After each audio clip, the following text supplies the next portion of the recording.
sure what's going on with them.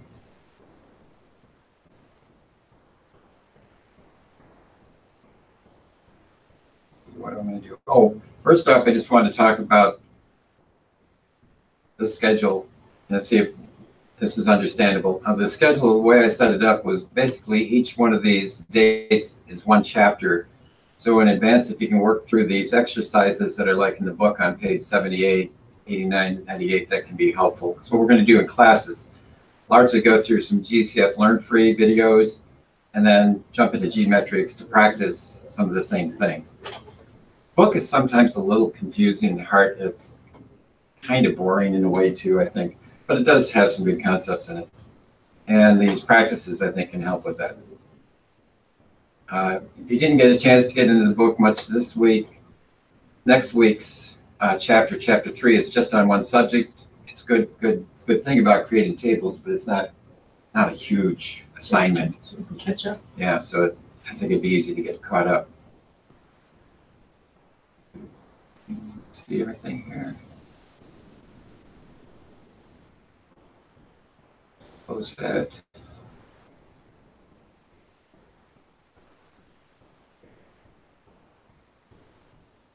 My GCF Learn Free. I lost my GCF Learn Free. Oh no, there it is. And Jael, can you see my screen all right? Yes, I do.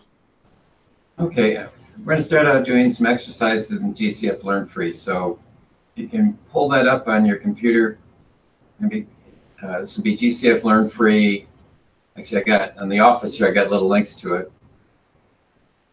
There's lots of stuff under GCF Learn Free, but we're going into Excel 2016. And the first video I'm going to show is number 18. And we'll play with the practice file in there after we watch the little video. The practice files are always right above, when they got them, it's usually called practice workbook. It's usually right above the actual video. Community Foundation, creating opportunities for better life. What's wrong with it? Excel worksheets can have a lot of cells, and sometimes you may find that you want to view two different parts of the spreadsheet at the same time. For example, in this spreadsheet, I have a list of salespeople in the first column, but when I scroll to the right, those names disappear, which makes it really hard to see who the sales data belongs to. We can fix this by freezing the first column, so it will always stay visible. First, go to the View tab and click Freeze Panes. And you have a few different options, but we just want to freeze the first column. Now when we scroll, we can easily see the names of each salesperson, no matter where we are in the spreadsheet. This spreadsheet also has dates in the second row, and I'd like to freeze them so they'll stay visible when I scroll down. But in this example, though, it's going to work a bit differently, and that's because it's row 2. And you can see why if I go to the Freeze Panes command. There's an option to freeze the top row, but there isn't an option to freeze just the second row by itself. Instead, we'll need to freeze the top 2 rows. Since we've already frozen the first column, we'll first need to reset the spreadsheet by selecting Unfreeze Panes. And now you have 2 options. You can either select the row below the rows that you want to freeze, as row 3 in this case, or you can select a single cell, such as B3. If you select only one cell, it will freeze the rows above it and also any columns to the left, and that's exactly what we want here. Next, go to the Freeze Panes command and select Freeze Panes. Now you can see a thin line in between rows 2 and 3, and also a line between columns A and B. When I scroll, I can see all of my header rows and columns, no matter where I am in the spreadsheet. Sometimes you may need to work with different parts of the spreadsheet at the same time. There are a couple of ways to do this. One is to click the New Window command on the View tab. This will give you 2 separate windows, and you may need to rearrange them so that you can view both at the same time.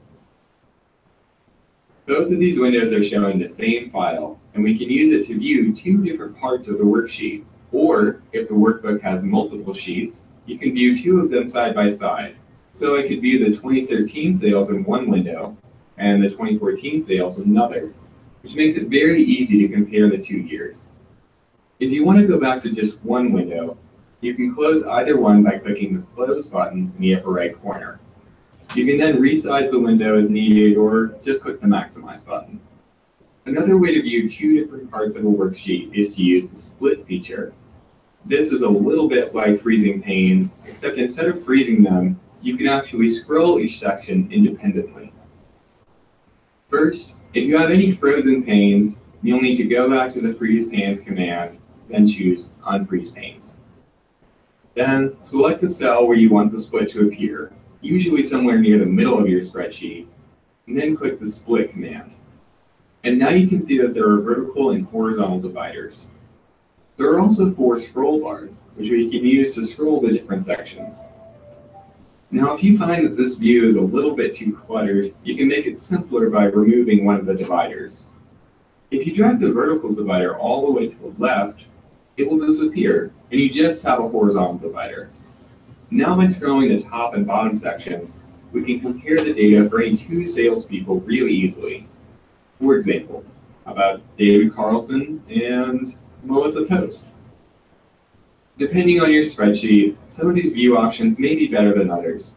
In this example, the header rows and columns are really important, so the Freeze Panes feature is probably our best choice. You'll want to try all of the view options and see which one works best for your spreadsheet.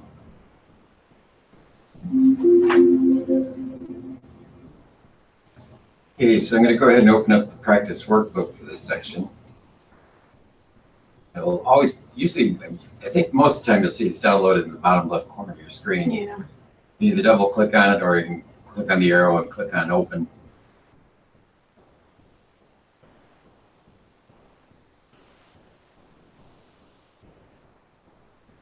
And it's always going to ask, it's always going to have the yellow bar, what's going to mean we got to enable editing, I think. Yeah.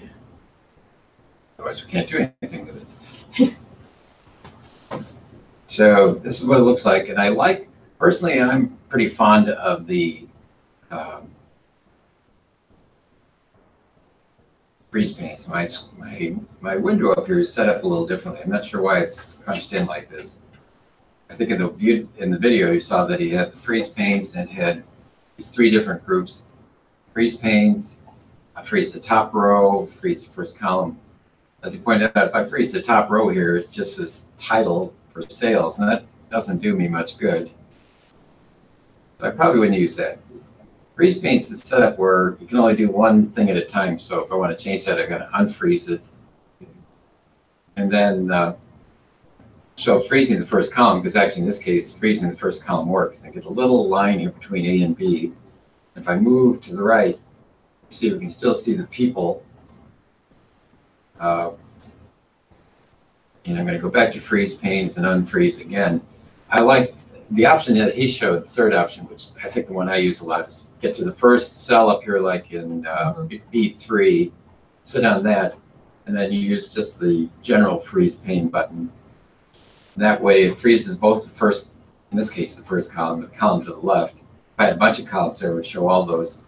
And it freezes the 2 top rows. So if I scroll down, still got the dates and the salesperson information there. And I can scroll to the right too. That's why personally I like freeze panes. I use that quite a bit. Yeah, I had never had that, so yeah, I could certainly use that. As he pointed out, we can also use the split screen, which for me I thought was almost too much. I think sometimes if you want to work on a great big spreadsheet, you want to work on the top and someplace way down there, it'd be good. But it's funny, what it does basically is it's creating four identical views of the same thing.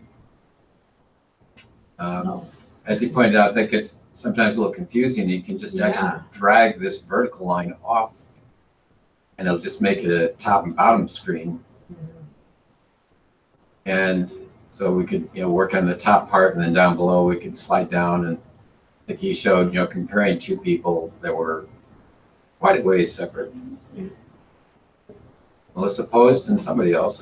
Well, in this case, I got David Chloe. This is helpful again if you wanted to, be working way down the list. This only got 32 rows total. or actually 30 rows of information. If I wanted to add information or put things down here, but still have the top. And maybe I'm comparing something like what Kathy Albertson did with what somebody else did. Oh, Carol had a good month there. Look at that, $18,900 she sold. Good for her.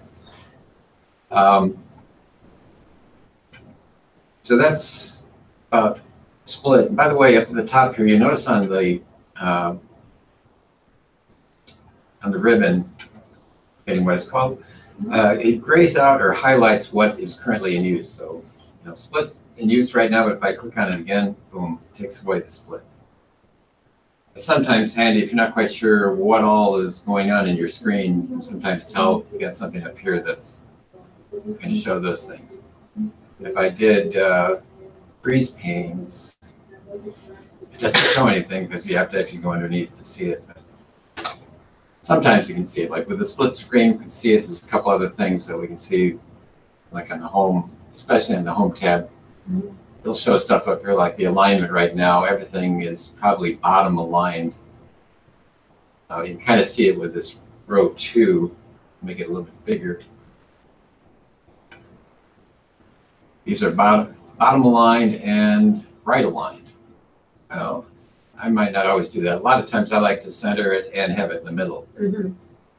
But you can see what kind of effect it has. It's going to be more obvious if I stretch it out, because now you can see bottom and left. What I sometimes do is I'd highlight this whole row and go back to the alignment section and make it center and middle. And then it makes it stand out, you know, and more as a title, but also in the center of whatever row we got in there. I made it a little bit bigger so it stands out a little bit more. This one doesn't have, we'll see later that some of the other practice worksheets have some things that they call challenges, which is just sometimes a very similar file doing the same kinds of things with it. This is still a pretty simple one, so kind of what it's showing. So I'm just going to close this now, and when I close these, I won't save them because otherwise end up with a bunch of things that we don't need. Now that was 18. I'm going to go to number 19 now. About sorting. I learned some things with this. Community Foundation, creating opportunities for a better life. When you have a lot of different rows in your spreadsheet, you may want to sort the data so you can view it more easily. Sorting can reorder things alphabetically, numerically, by date, or even in a custom order that you choose. Depending on your preference, you can either sort from the Home tab using the Sort and Filter drop-down menu, or you can use the commands in the Data tab.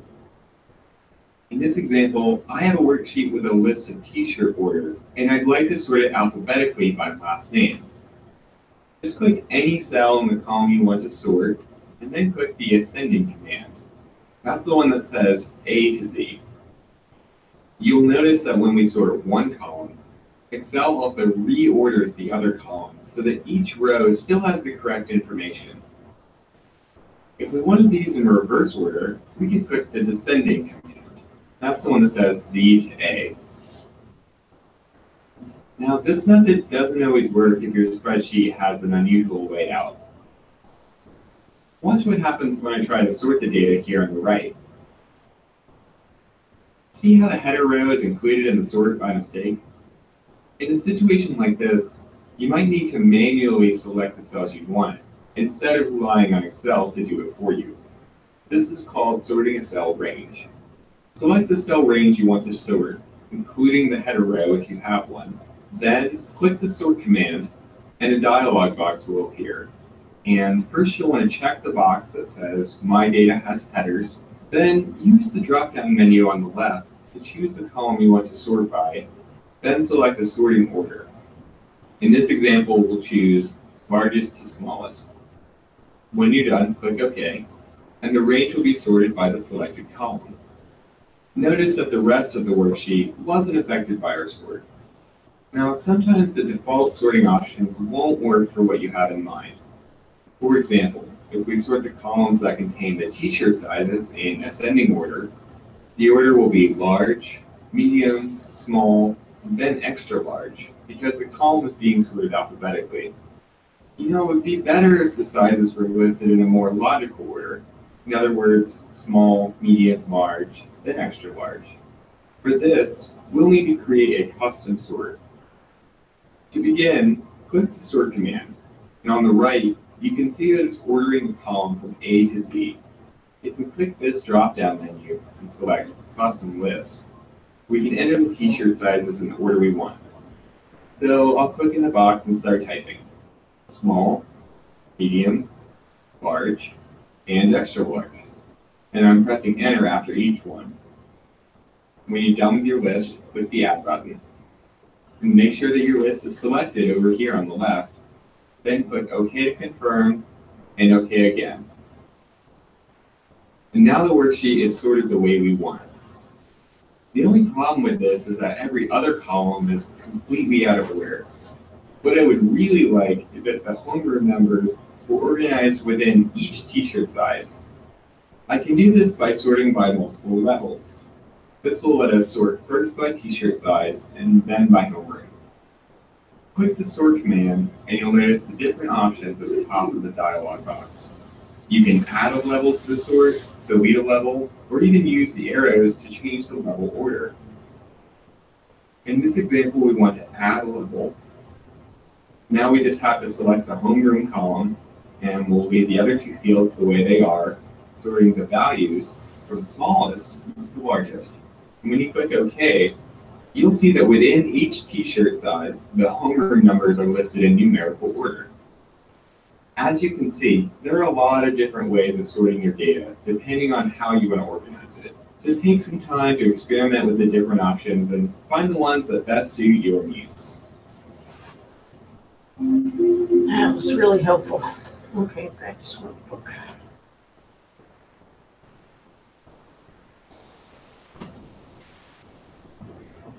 So we have a practice workbook in here, so I'm going to open that up. And it's going to be very similar to what you just showed us, but I think we probably have some extra things we can do too.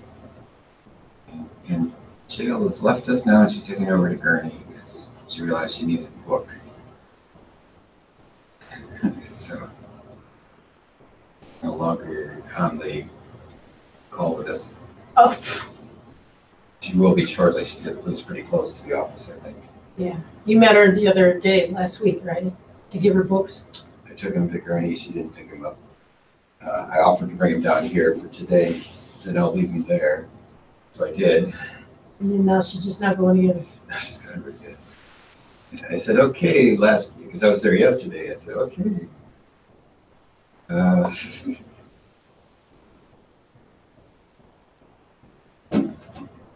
that's pretty helpful. Let me just mess around with this.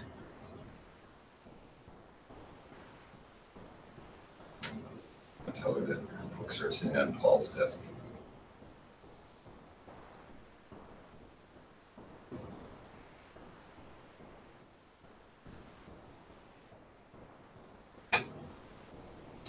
Okay, I got it open, and I'll do what he did too. The first thing he did was like sort by last name. And this isn't a table, but it's consistent though. So you can see, if we'd had a break in here, like if there was an empty row in there, that would stop wherever that empty row is. In this case, it goes down to row 28, no problem. So under the data tab, we have this A to Z, which would sort it alphabetically by last name. We got Ackerman first on down to Yoon. Point out we could switch the order if we want to go alphabetical the opposite way. Okay, that's nice. And it's nice that it moves everything else with it too. We don't have to worry about column A, B, D, and E being mixed up or something. Let's see, what did he show next? Well, he showed that over here that sometimes will be a problem. So I'm just going to click on freshman and 5 orders, try to do A to Z there. Instead, put them in order 5, 5, 7, 10, but also moved our title down below it. We've had trouble. I'm going to do undo. We've had some problems with this sometimes not working quite right, but I'm going to highlight that whole section and click on the sort command. And I want to sort it by, see what I'm doing there. I want to sort it by, Class. actually by order, but it's not showing that for me. I'm not quite sure why. Oh, sure isn't. That's funny. This is the problem we've had occasionally with this. It's showing in mine. That's funny. Oh, okay. Well, you can Do do orders. yours. And I think what it'll do, let me just highlight these, see if I can do it this way. It's actually sorting now by my row 3, which is freshmen and 5 orders, which is not what I want. Typically, and I'll highlight that whole thing again.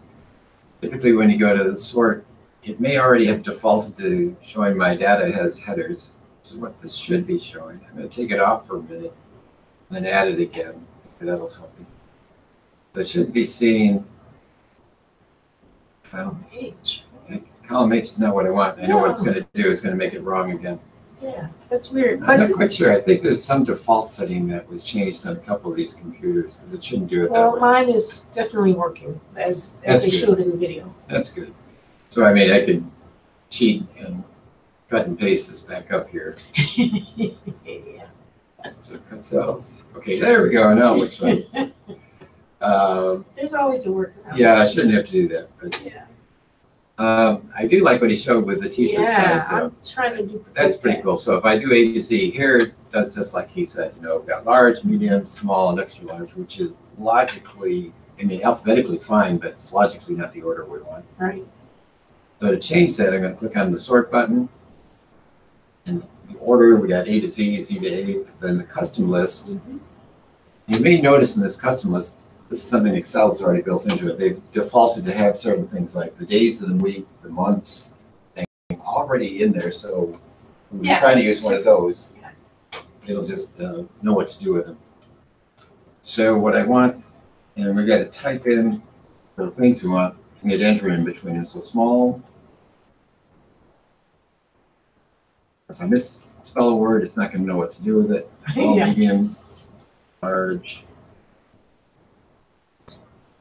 They've got it. So X dash large, I think it is. I get done typing the list.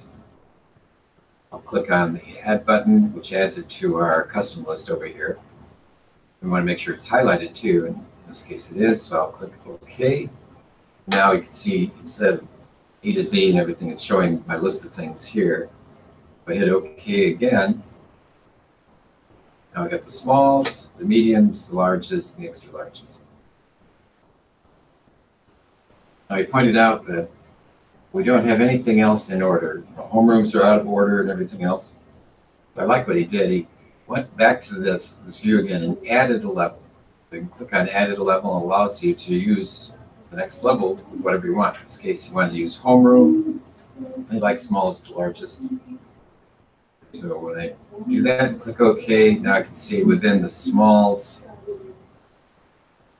go 105, 135, and then the 220 rooms. Mm-hmm. Yep. Personally, if I was a homeroom teacher, Yeah. this might be helpful, Mhm. but I think I would probably want to arrange it The in a names as slightly well. different way. Yeah. So I'm going to go back to that sort button.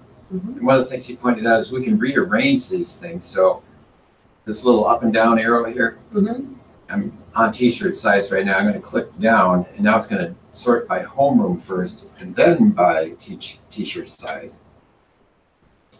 So now I can see if I'm the homeroom teacher for 105, this is what I'm going to need. I'm going to need 1 large, 3 mediums, and 2 smalls. It's interesting though. That's well, if thought smalls would have been at the top, but kind of rearranged mine.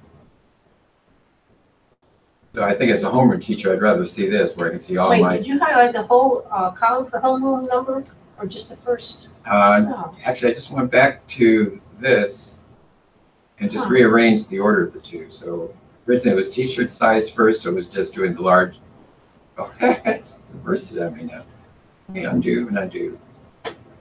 Originally it was like this. So it's small, medium, large, but Mhm. we have the homerooms going from low to high. Mhm. I just clicked on this again and brought up the 2 screens, I mean the 2 sorts that we're doing, and clicked on the move down. So it moved t-shirt Okay. size down, All right. and then homeroom's smallest to largest on top. It's interesting, it's rearranging my t-shirt size from large to small. This is what I asked for.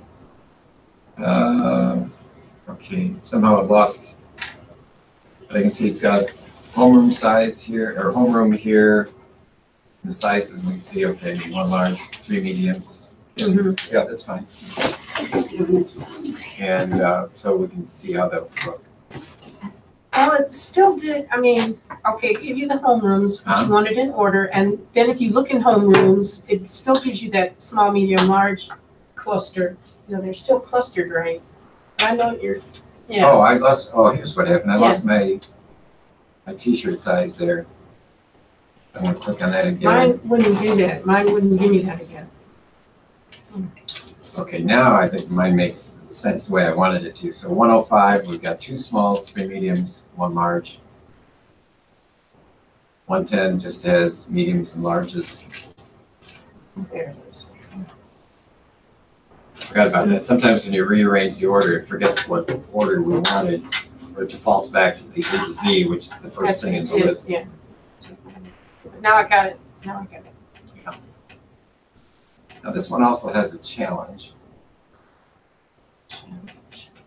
So Noreen, we're in GCF Learn Free. Mm-hmm. I was just going to look for the link. I've got a little shortcut link at the top of Google Chrome if you want to use that. Okay, okay.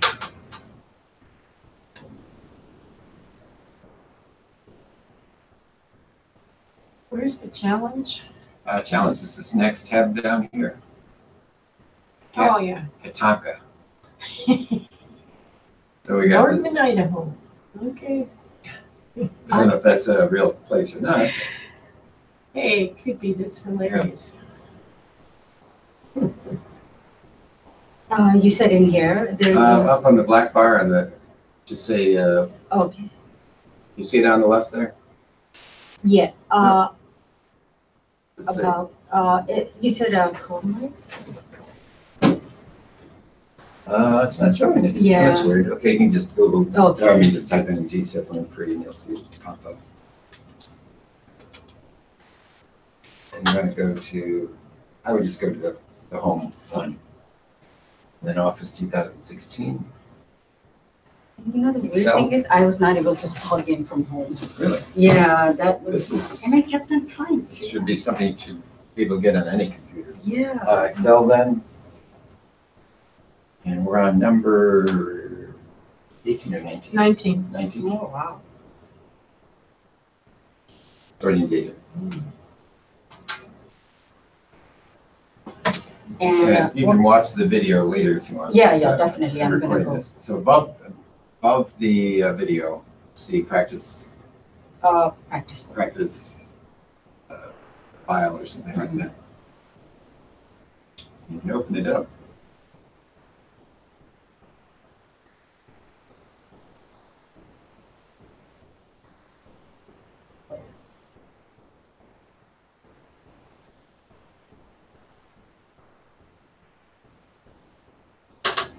And you have to enable editing in that yellow bar at the top there, otherwise you can't do much with it. Mm-hmm. And go ahead and expand it full screen and you can see it a little easier.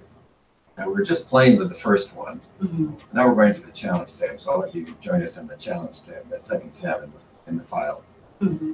bottom there. Camp Katanka. Mm-hmm. Is there a Northern Idaho? I don't know. Sometimes these are made up terms. So what we're doing is doing some kinds of sorting with this. Now, this is the kind of list I usually didn't like, because the names of the campers, first and last names are all together. So I mean, if I sort this A to Z, it's going to be just first name sort. Mm-hmm. Yeah. Sometimes that's helpful, but not always. That's why I like to have 2 columns. Like, well, the other one had, Mhm. team 1 had 2 columns, where we have first name, last name. Right. Then you can sort it by last name or Mm-hmm. a bunch of different ways. And we'll discover, since I've done this a few times, that grade, camp color, and counselor are going to be kind of related. So I'm going to sort by grade this time, and I'll use the A to Z under the data tab to do it. Now I got all the 6th graders together. all the 7th graders, 8th and 9th graders. Everything else is still kind of out of order. Mhm. And actually, the ones that are all in sync will be gender, cabin color, and counselor, because we'll see that Okay. like all the females have stone as their Mhm. counselor, and their cabin color is pink. So I'm going to add a layer to this though. So I'll go back to that sort button, add another level. Mhm. This time, we'll do it by gender, because that should be good enough. And I'll leave it A to Z, because then it's female and male, so the girls will be first and then the boys. And okay. Now you kind of see what I was talking Yeah. about. Yeah. Mhm. Female, 6th grade, pink, and stone. So these are all in the next one. There's 3 boys in 6th Mhm. grade in the blue cabin.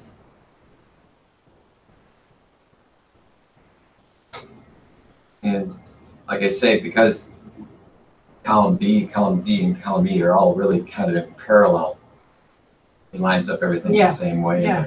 So I used gender, but I could have used cabin color. We got the same thing. Mhm. Or counselor. Or counselor, yeah. Mhm. Okay. Interesting. Now, if I wanted to change it yet again and maybe sort it by counselor, because these look like last names of the counselor, Mhm. let me click on A. So I could have gotten in trouble there because I had a range highlighted and they probably thought I just wanted to sort in that range. Mhm. So that's why I click back on one cell. So I go here and I'm going to change it to counselor, 2nd level. Mhm. Well, I had grade still first, so it's still doing by grade first and then by counselor. I'm going to go back. You want and I'm gonna counselor first? switch the order. Yeah. So mine grades, so I'm going to use a little button there, and now I got counselor first and grade second. Now we got the Yeah, counselors wow. in alphabetical order. So Asaf is first, then Chang, on down to Stone. And then now the names, the camper names are in kind of alphabetical order. Not really. That's interesting. They sort of are, but we're not. I don't think we've got anything for camper name in my list here. And I think I made a, which sort are you using? Because the one that I usually use is, Okay, so click on, go to the left a little bit. okay, I don't know if you're seeing the full screen there. Well, I guess you are. yeah, So we got camper name, gender, grade right, at the top there. uh-huh, Yeah. Looks like things have changed Yeah, orders on you. You might right want to do here. a couple Yeah. undos. oh, God, what happened? I don't know. I do as many undos as you need to Yeah. get back to. Yeah, okay, One more, yeah. Now Yeah. you're back. Now, if you just click on a number in, like one of the grade numbers, any one of them, okay, not the title, but yeah, just a number in there. If you go to the data tab at the top, it's about the middle of the group at the right, top, yeah. Uh-huh. and then you've got those sort Oh, buttons. right, oh, okay, I was using on the other side, okay, There's A to Z, Z to A. yes. Sort by, Well, yeah, if you want to do that, sort by. What we ended up doing was sorting by grade. okay. And Smallest, if you just, largest, yeah, small, largest, just click OK. You see it puts in orders. We got 6th graders, 7th graders, and everything. and then whatever was assigned to that, it also changes that Yeah, too, right? it gets Oh, moved too. You know, if something's Okay. going on with your last column there. I think it's missing something. The counselor, is that the counselor column? Yeah, this thing, I don't know why there's I think you might have needed there's another. like a box here that was there and it's still Oh, there. I yeah. don't know what I'm happened. not sure why that's there. Maybe. Down below, I think you can close it. It's highlighted bottom on your black bar at the bottom. Right click on it. I don't know what that's for. Yeah, okay. I would right click, close, Yep, and like get rid of it. Wow, this is, I'm not sure what that is. I noticed Yeah. that this morning when I was making sure that had all the files on it. I didn't want really, you saw it too. And then it's moving along with it. to. So I I want have no that. idea what that is. Yeah, May want to switch computers because I know the yeah. one in the middle here and the one you normally use back here. Oh, it's both gone. Working too. Okay, it's gone. Ah, there, it's back Oh my again. God, Yeah. oh my God. Well, anyway, let's Yeah, play. let's move. Okay. Yeah. What you can do though is up above, click on the sort button next to the A to Z buttons. Mm-hmm. First off, click back in the range someplace, to set any place. Mm-hmm. Click on the sort, Mm-hmm. and now we can add a level. So if you click on that little add level button, Mm-hmm. we can add a secondary level to it. So what I did was add, what's the one you got grade? Second one made it counselor. Okay. So to pull down the first one there. Yeah. And the new one you added. Okay. Yeah, it's not, okay. There you go. Counselor. By counselor, Uh-huh. and A to Z is probably fine. Yeah. But we still have it by 6 through 9. Mm-hmm. That's sort of helpful. Mm-hmm. But if you go back to your sort button again, Mm-hmm. we can reverse the order and make, so there's a little up and down arrow. Mm-hmm. See the up and down arrow? It's on the line with the add level, delete level. Oh, okay. Yep. Mm-hmm. And you can click on whichever one and it'll just reverse the order. Okay. So now counselors first, Yeah. grade. Yeah. Then when you click OK, you'll see that Mm-hmm. now it's sorted alphabetically by the counselors. Mm-hmm. So we got a SIF down to stone, I think, something like that. And if I would have chose this and then sorted, it would only change this. Would it change the other perspective? It would be confused if you just Right? choose a column. Yeah. Yeah, it doesn't know what to do with that. Yeah, and I don't think then it would It might jazz things up. Right. Yeah, I noticed that. That's And actually, this is interesting because I just tried doing that and it gave me a warning. I Mhm. say, you sure you want to just do it by that Mhm. one column or expand this to the selection? Yeah. Yep. That's what I did too, and it didn't. Yeah. Okay, I think that's enough on this one. So I'm going to close this and not save it. And I'm going to go to the next one, which is about filtering data. This was another one that was interesting. Well, actually, that sorting data was interesting to me too. Yeah. So I've done some of it, but Yeah. not playing with it as much. I'm just gonna abandon that. Okay, you can use either that one or this one. Yeah. Goodwill Community Foundation, creating opportunities for better life. Filtering is a great feature of Excel that gives you a lot of control over which parts of your spreadsheet are displayed. You can use it to show only the information you need or find something specific while hiding the rest of the data temporarily. Now, it is important that you have a header row because the filtering tools will actually get added to the cells in this header row. In this example, I have an equipment checkout log, and there are a lot of things to keep track of. So I'd like to use some filters to simplify it. First, go to the Data tab and click the Filter command. And you'll see these drop-down arrows are now added to your header row. These are what you'll use to access all of the filtering options. Here, you'll see a list of all the different values that appear in this column. I'd like to just view the laptops and projectors, so I'll uncheck this box to quickly deselect everything, then check laptop and projector. Click OK, and now the drop-down arrow has been changed to a different icon to show that there is a filter applied to this column. We can narrow down this data even further by adding another filter to a different column. Let's filter by the date that the items were checked out. Right. This shows all the months that appear in this column. So I'll uncheck the months that I don't want, then click OK. To get rid of any filter, just click the icon again and select Clear Filter. And I'm going to go ahead and clear this other filter that I applied earlier. So that's how you do simple filtering. Now let's take a look at some more advanced techniques. Using the same menu, you can also search for values that appear in this column. For example, a lot of our equipment is made by a company named Ceres. If we type that here, Excel will look for a match anywhere in this column and then list only those results below. To apply the filter, just click OK. For a little more control, you can use text filters instead. You'll access these from the same menu under Text Filters. Here you can filter information that fits more specific criteria.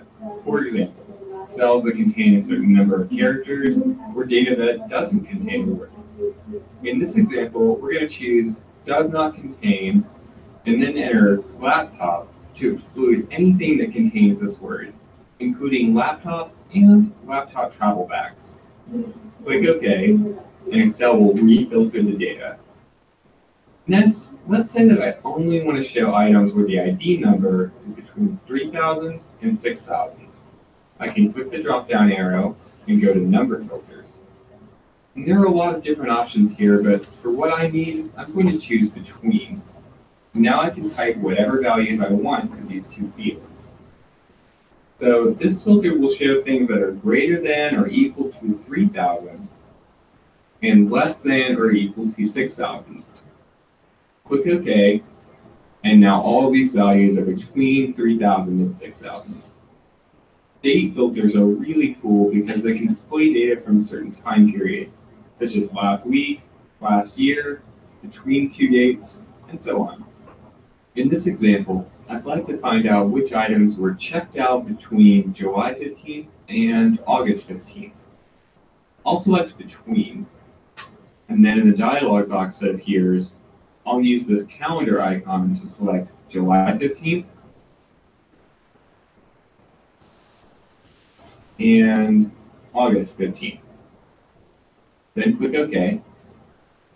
And at this point, we have 3 different filters applied to our worksheet. So it's filtering out most of the items and just showing the ones that meet all of the criteria. If you'd like to remove the filters, you can clear them one by one like we showed you before. You can click the clear command in the sort and filter group to clear all active filters, or you can turn off filtering altogether. Just click the filter command to do this. As you can see, filtering can narrow things down really quickly, which will help you find the data you need. And because it includes so many different options, we bet you'll be able to use it with just about any spreadsheet. Yeah, I use filters, but I didn't use those That's date powerful. filters. Yeah, that's and all really, those different that's really good. combinations. Let's open up the practice workbook. We'll get to play with it a little bit.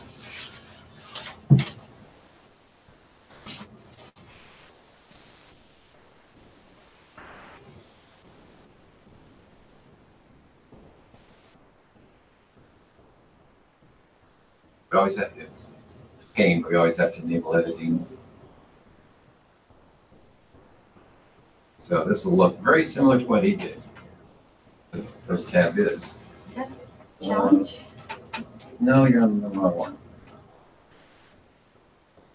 Run filtering now. So go ahead and Yeah. close this. And yeah, sorting, so Oh, may have closed the wrong one. So oh. use your back arrow up top there to get back to the list. Okay, number 20, run number Oh, 20 now. Sorry, No, no, no. you the wrong one there. I should. Did you fix all the plugs? You left the plugs open? Did you reconfigure the plugs? No, I didn't really do much anything with it. Why? Well, they're open.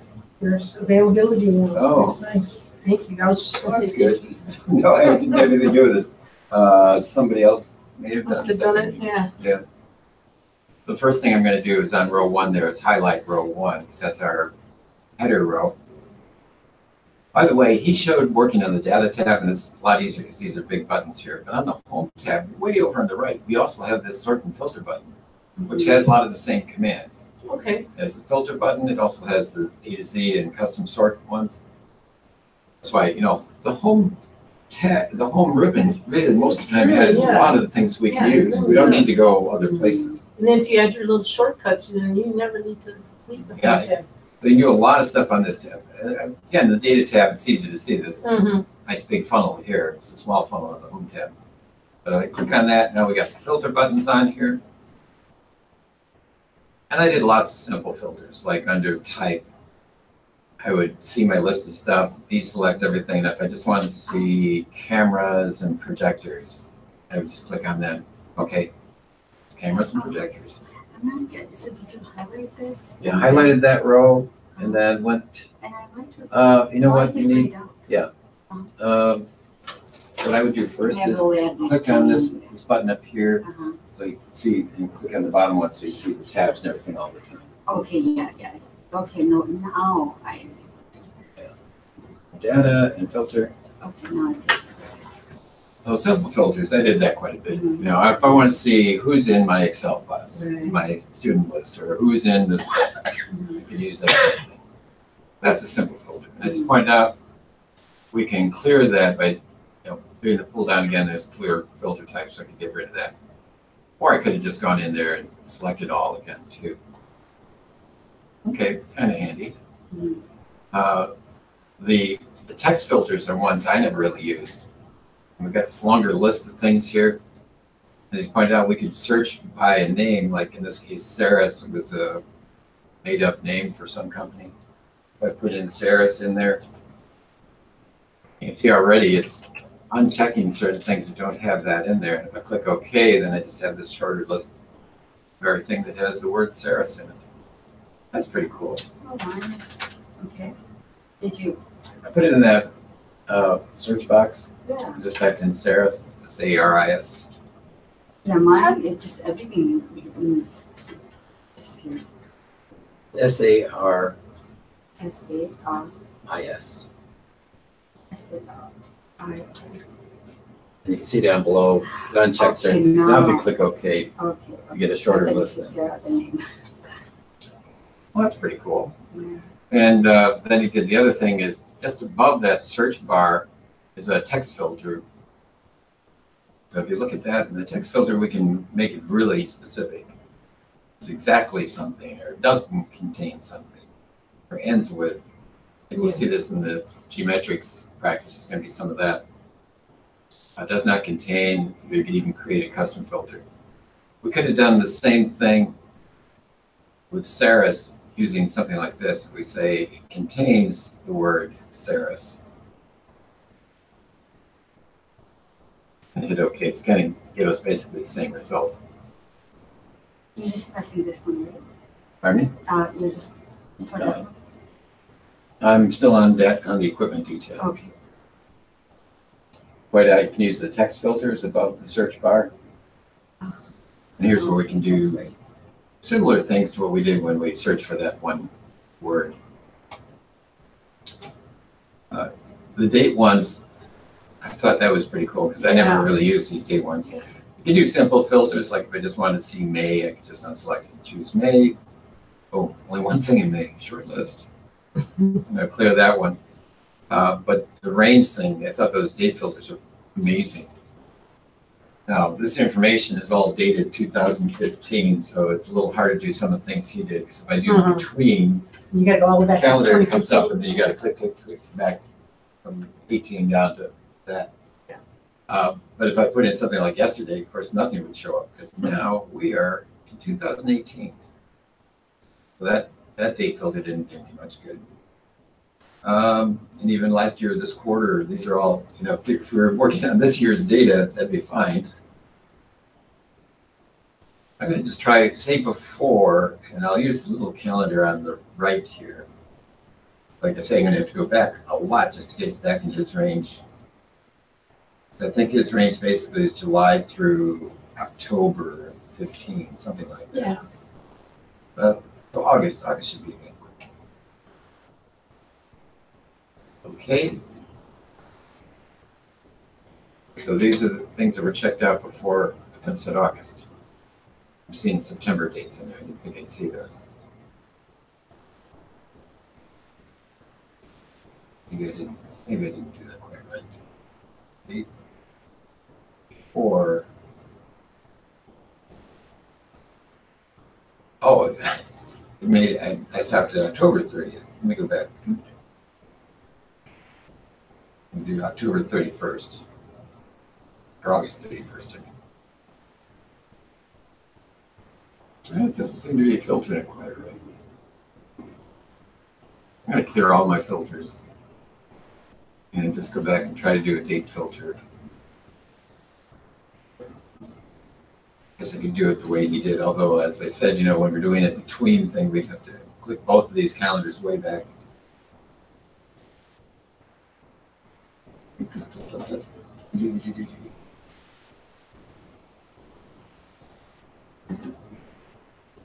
July 1st, August. they update their files pretty soon. Right.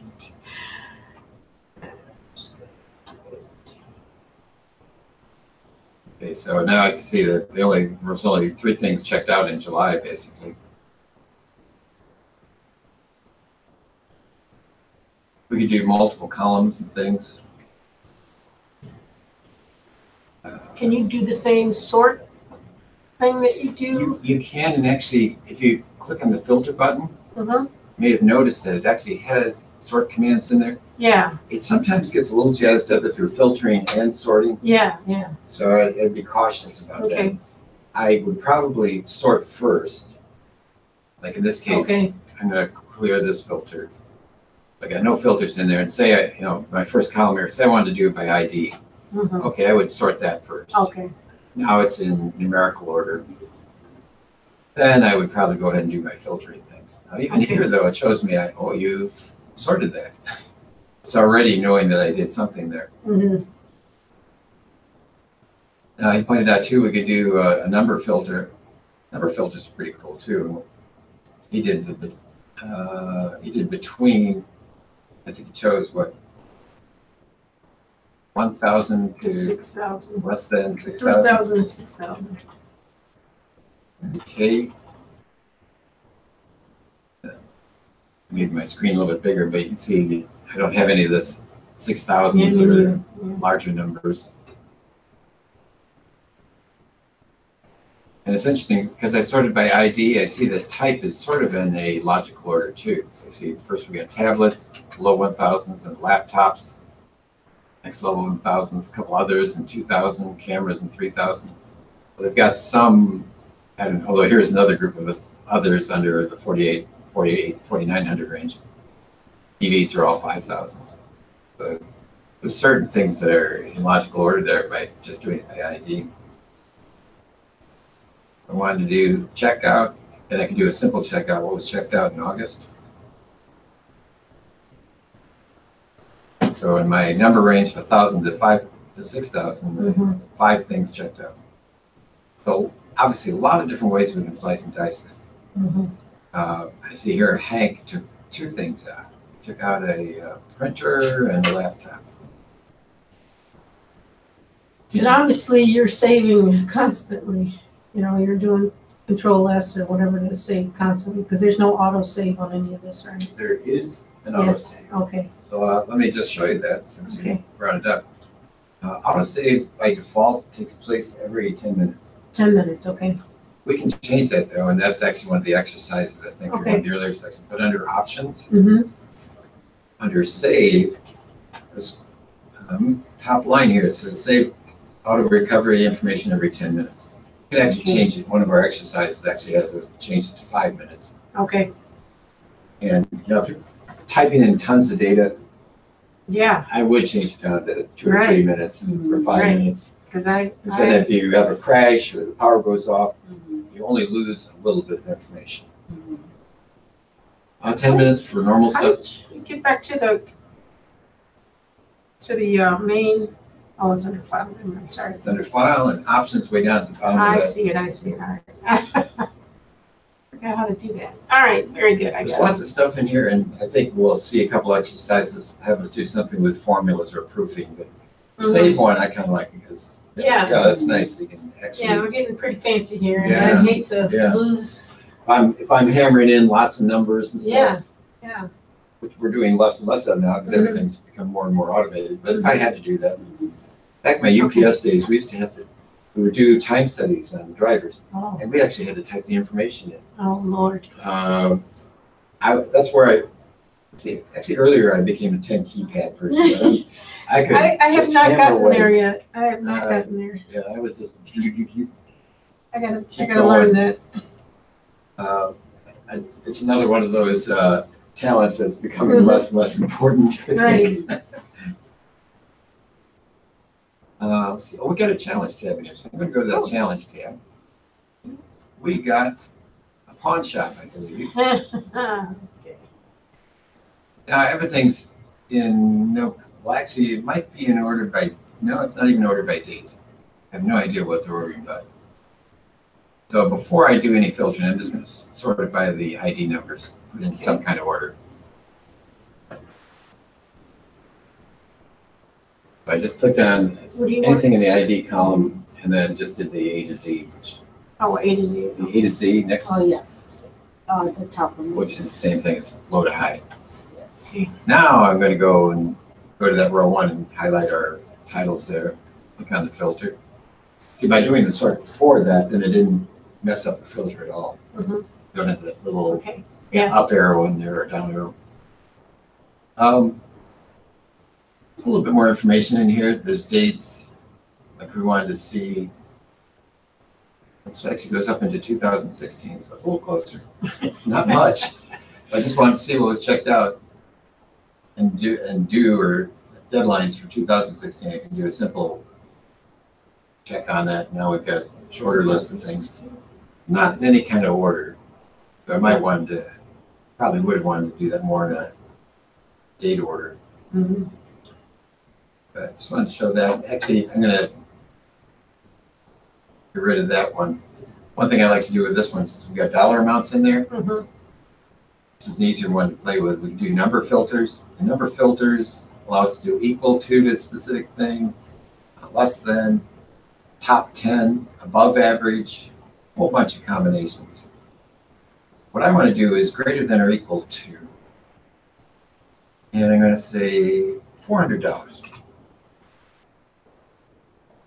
We click OK. We see we've got a short list now.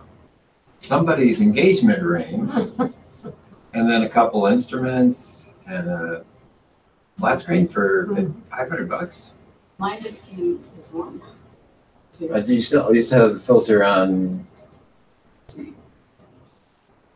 greater than or equal to 400? Yeah, 400. Okay, do you have another filter on still? One thing about filters, yeah, you got a filter for deadlines. Oh, So you can clear that by just right. doing clear filter for deadline from deadline. Yeah. Okay, now That's why. that's the good and Yeah, bad thing about yeah, this. you You can just put do- on multiple filters. Yeah. As you pointed out in the video, when you put on 2 or 3, you got a short list now, but you also got lots of stuff being filtered And out. this means that this line has a filter on it. Yeah, the That's filter next to the little down Yeah. arrow shows we got a filter on it. And actually, if you hover over it, it actually tells you what it is. So it says loan amount, exactly. loan amount greater than or equal to 400. So I figured that out pretty easily.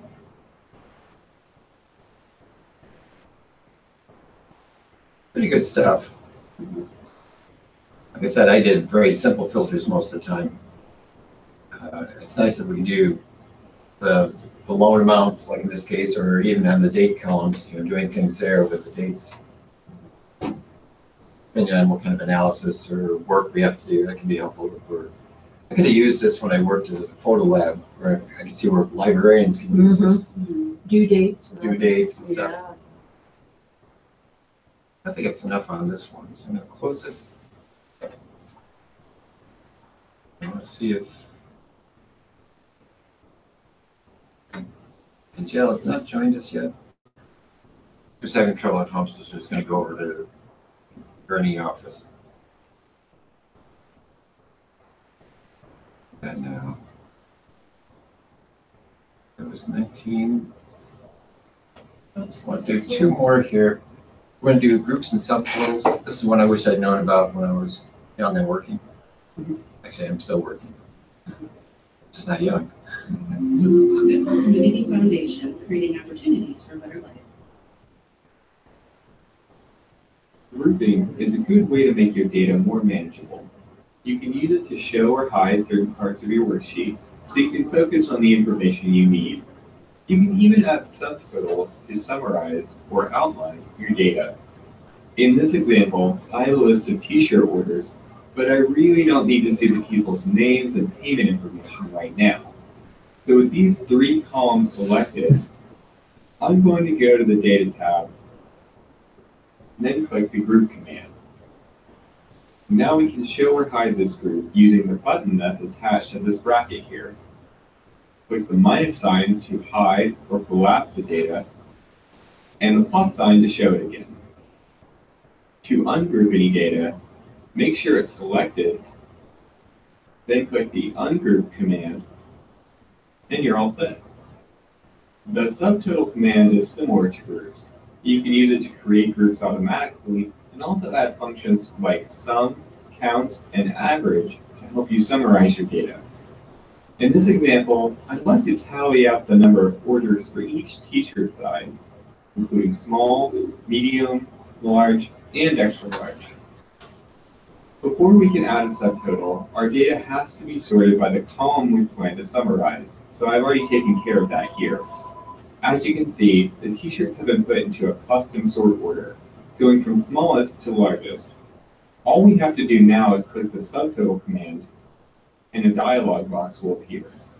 Here we'll select the column that's going to be the basis for the subtotal. In this case, that's t-shirt size. Next, we'll pick the function that we're going to be using. Now there are several common functions to choose from, like sum, average, and product. But we're going to use count, which will just count the number of cells that contain each size. If you had numerical data, you could choose sum instead, and it would actually add the values from each of those cells to create a subtotal. Finally, check the column where you want the subtotal to appear, then click OK. Now, a couple of things have happened here. Each t-shirt size is now in its own group, indicated by the brackets here on the left. And all of those groups are inside a larger group. This is also called an outline in Excel. The other thing that's happened is that each group has a subtotal beneath it. So we can see the number of shirts that have been ordered in each size. And at the very bottom, we can also see a grand total. To make the worksheet easier to read, we can show or hide the groups like we did before. But when you have groups inside of groups, like we do in this example, sometimes it's easier just to read them by level. Just look for the buttons to the left of your worksheet. The highest level, which is 3 in this case, will show all of your data. Level 2 will hide the details of each size, leaving just the individual subtotals. Finally, level 1 will hide everything, so we can only see the grand total.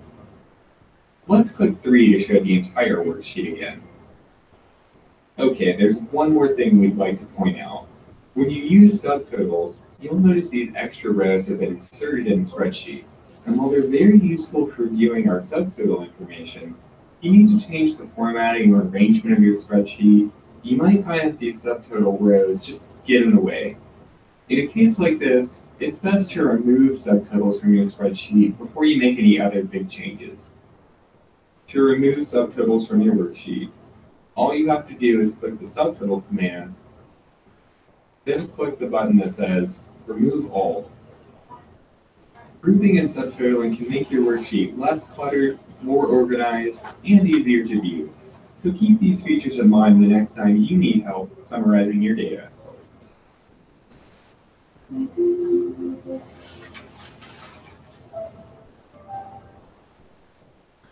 I never get this many texts on any day. I know, right?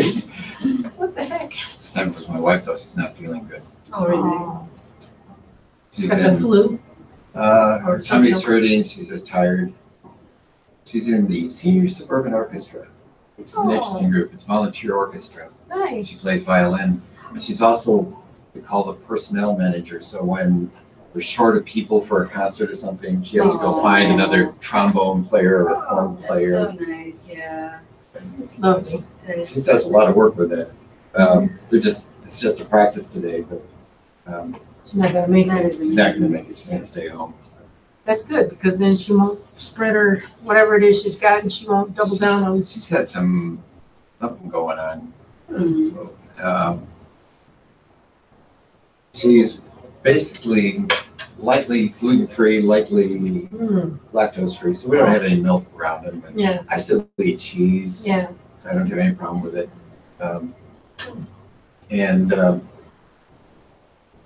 I don't have any problem with gluten either, so I'm a little different that way. Yeah. But for her, it's been more challenging. But more recently, we discovered that it was probably corn, which is one of the high-level Yeah. allergy things. Yeah, Because we avoid high fructose corn syrup. Yeah.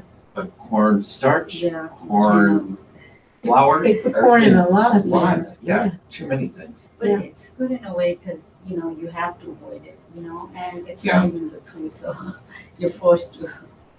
And yesterday, her sister and niece came over and they went to an art class and had a chance to make a painting. Everyone did the same painting. Oh, yeah. 3 trees Mhm. in a I winter. love those classes, yeah. Mhm. You come out. I guess and the instructor was a little bit hyper. Oh. But it was okay. They had fun. And then afterwards, they went out to a new microbrewery that's near our house. What is it? Mhm. It's called More. M-O-R-E, but it's got a little accent over the O, I think. What is it? It's a microbrewery. Oh, So they've got beers and Oh. ciders that they actually brew. oh, And they've got pretty good food there too. oh, So, maybe I didn't know. so they had fun. That was- Yeah, that's good. So it may have been something that she Girl. ate or drank Oh, right. that added to the problem. Anyway, so here's our file. And as he pointed out, actually what he did first was, he highlighted those center 3 columns and went to the data tab and used, why is mine so, wow, mine is, I don't know why this is collapsed down so much. Sometimes you'll see that on the ribbon. Sometimes they're squished together in little icons. You have to actually click on an icon to find stuff. So group, I use that some. And if you notice my spreadsheet for my students, I'll show you what I do with that because had it open a little while ago. For this, I actually use a button that highlights or hides away all my past students and just shows me my current students. Mhm. So a very simple grouping there. But so grouping you can do it, with columns, or you can do it with rows. Okay. So in this case, grouping, that's kind of nice because it gives you that little plus bar up there. I mean, if you did the simple hide, you could see the same thing. So I think it's interesting because they're very similar in a lot of ways. What is the group? Under the data tab, Outline. oh, you got it closed down there too. So under outline, there's group and ungroup. Right, it's higher. Oh, okay, maybe, you know what? Oh, yeah, enable editing will help. And do you have to go, is it okay? Do you have to go This all case- the way down? or- No, this case, we're just doing columns. So I would go at the top there, B, C, and D, right Okay, across the right okay. top. That'll select everything in the column. Right. And then now, okay. Now, in the earlier lessons, they talked about how we could just use the hide command too. And the hide is sort of the same thing, but then we don't have that plus bar, or little plus button at the top. And you can pick here, you just pick a group. And that gives you that little line with the Right. box at the top, and if you click the minus sign on the box, Uh-huh, it'll close it. okay. And then- And again, you can see it goes A to E, so it's pretty easy to see. Oh yeah, it's hidden away there. If you don't want that, it's pretty easy to use the ungroup command, which is right next to the grouping command. Mhm.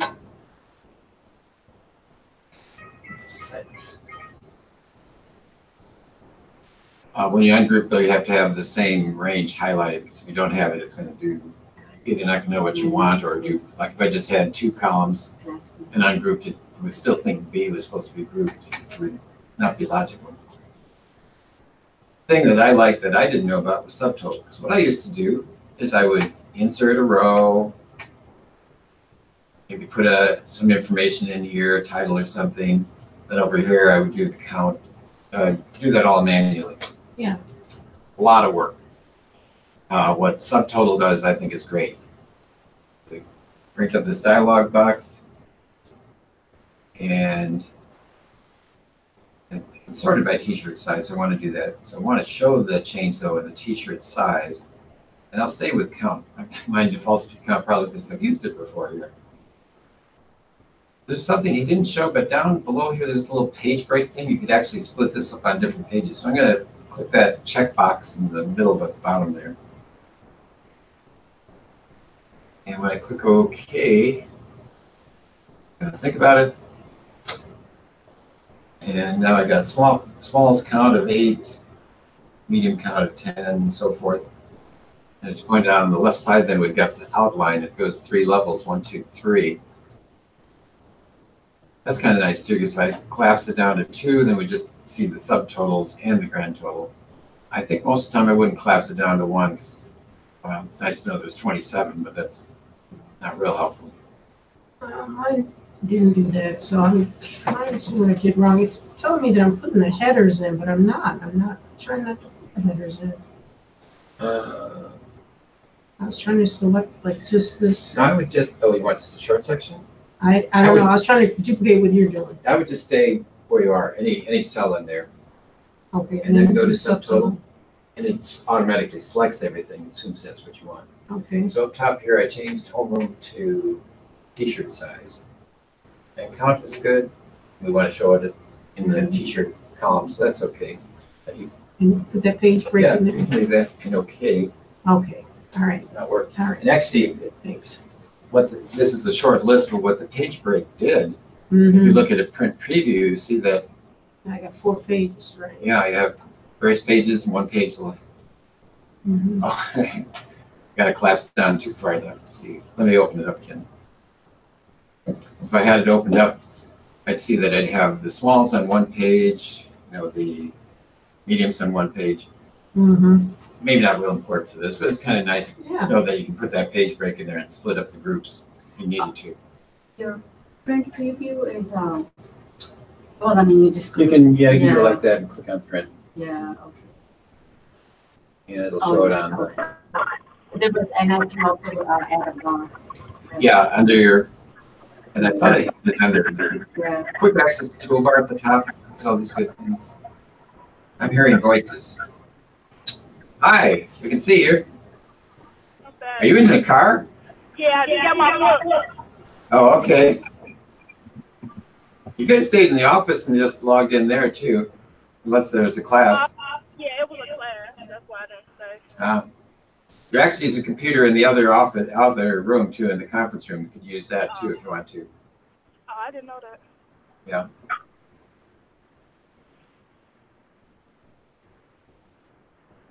Okay, let me go back here. So this is handy.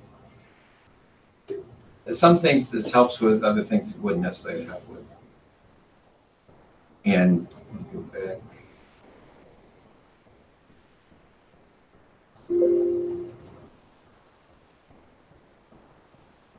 To take off subtotals, all you need to do is actually highlight, be someplace in the thing and hit that button, and then you can have a remove all, it'll take away everything, turn it back just to a regular spreadsheet. The problem with, that's sort of a problem. The problem with having the subtotals in there is it's hard to do other kind of calculations. If we wanted to add up stuff, that would be more hard. In this case, these are all words. We don't have numbers in there, so can't quite do that with this one. That's why it's handy in a way to get these subtotals, Mm-hmm. but we couldn't do a lot of other stuff to it. Okay. When I press, I get this Microsoft. To cancel it, you said outline subtotal. Right, subtotal. Mhm. Click out. So I did that, and it just says, first row. But I need to just press 1 and then do it. Should be able to. I don't know why it's giving you that message. Yeah. Or I can just go and undo that. Undo everything. We can do an undo too if you want.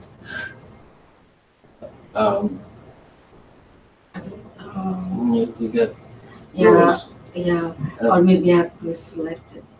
You shouldn't have to.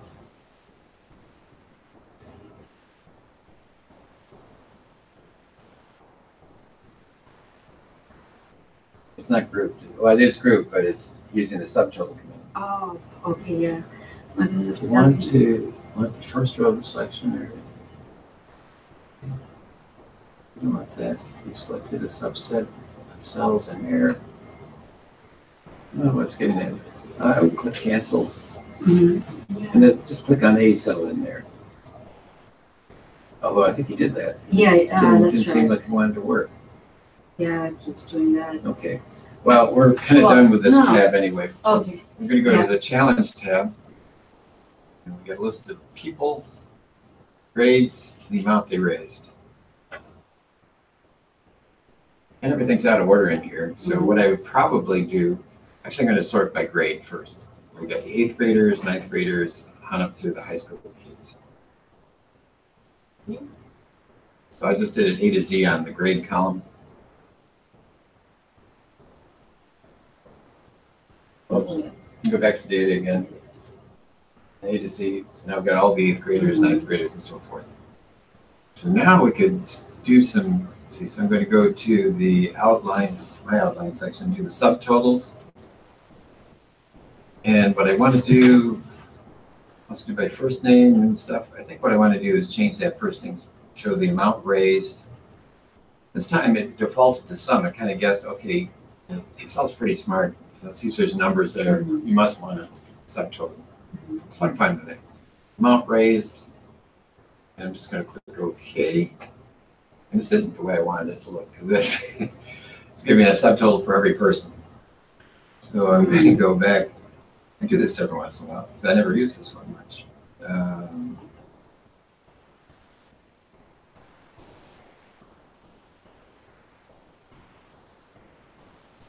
I think by grade. Let's do it by grade. I think that may be more sense. There we go. That's more like what I want. So now we see we got the 8th graders, 9th graders, and so forth, and shows the subtotal for how much each one collected. If I collapse these down, I think it's kind of interesting. We see that the 9th graders were the big winners. The seniors, they were thinking they're done with school, they're not worried about it, so they didn't collect very much. And we can see our grand total and everything there too. I think this is nice with numbers, we can do stuff like this. Now, by default, it decided that I must want sum. I could do average too, because that's kind of another simple thing that we can do with this. So if I open up my subtotal thing again, instead of using the function as sum, we could say, give me the average. And everything else I can leave the same. And now, it actually changed the title too. So 8 average, 9 average, and it's showing the average for each one, which is going to show us the same information the other thing did. 9th graders scored, 12th graders weren't doing too much. They're thinking they're done with school. So that's kind of handy that you can do those. That's interesting. Do those quick changes. The first tab we had, there was no numbers in there really to work with. I mean, we could have summed up. No, we couldn't have summed up much anything. Homeroom numbers have letters in them too, so that wouldn't work very well. But for this one, we can do this kind of thing. We could even, if we wanted to do, we could even do who had what was the max, what was the highest number in one of those groups. Now, looking at this first bunch here, I see Sandra Parker was the only one with $100. Leslie Pollock, 150. So by using max, it's probably going to just show that one big number, which actually is a little confusing because you can see, well, we can see 100 there, we can see the 150 here. I probably wouldn't use that for this kind of thing. But using sum or average, I think worked pretty well. Mine has the same information, but it's not displayed quite the same as yours. I'm missing a line here. I got the totals. Grade. So I've got it grade. We got two things. Oh, we got two things checked here: grade and raised amount. You don't. You just need the raised amount down here, not the grade. All right. Then just moved it over. Yeah. I just wanted it to get exactly what you have. All right. Yeah, we're going to see an example, I think, in the geometrics file that does some similar things like this. It's interesting because I think what you're beginning to discover there is we could actually do summaries for each column. Now, in this case, names and grade don't tell us too much. But if we wanted to, we could have, and we'll see this in there's a spreadsheet that has like January, February, March in it. And we can actually, for each row, each column, have the subtotals and totals for it. Okay. One looks pretty wild because it's got a whole bunch of things in it. It's kind of neat that you can do that. So that's about subtotals. We haven't had a break. for a while. Would you like a break? Yeah, that'd be great. Okay. That'd be great. Oh, don't save. All about the status of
How are you? Hey, I just want to say hi. Hi, I that's had him perfectly fine.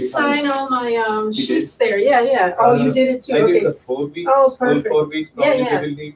Perfect. So All right, if you there. want to sign this Yeah, one, we'll okay. use this one instead. So Okay. you need to done this. Yeah, there you go. And then a general question, Yeah. does he have a schedule or whatever? Yeah, just for She's for Nikki or whatever. Nikki, I'll print one and send it to you. Okay, So she has sounds good. something on the file. She has something on the But we can file, right? always, Because the video other and classes, see. right, the Yeah. other classes have them, and so she's asking me, fine. she wants I can everything give to her be that. the same. Okay. Okay, So it's awesome. scheduled for the coding Yes, and yes. for the medical terminology for Mhm. Excel. Excel, is it the last day today or we have? No, we got a couple more weeks here, so Second we're, class. yeah. All right. Is there anyone else in the class today? And Noreen Uh-huh. and, Another lady online. yeah. And Okay. Jill or something? Yeah. She's online. Oh, she's on. Mhm. Okay, great. I have to meet up with her because she's having a Long hard time, time we getting see you things for a set up. long time. Where are you nowadays? I'm right here. I seldom come here, that's why. Yeah, yeah. Well, you're here more often than I am, I think. But Not for but then, last one then you have to week. go Yeah, north and south. Yeah, Yeah. all over the place. Yeah. sure. All right. So I signed her attendance sheet. You can ignore the other one. that Yeah, I'll you throw. signed. Yeah. Throw it. All right. Okay. Well, whatever. It's all typed up in neat rather than my chicken scratch handwriting, so that's better. Okay.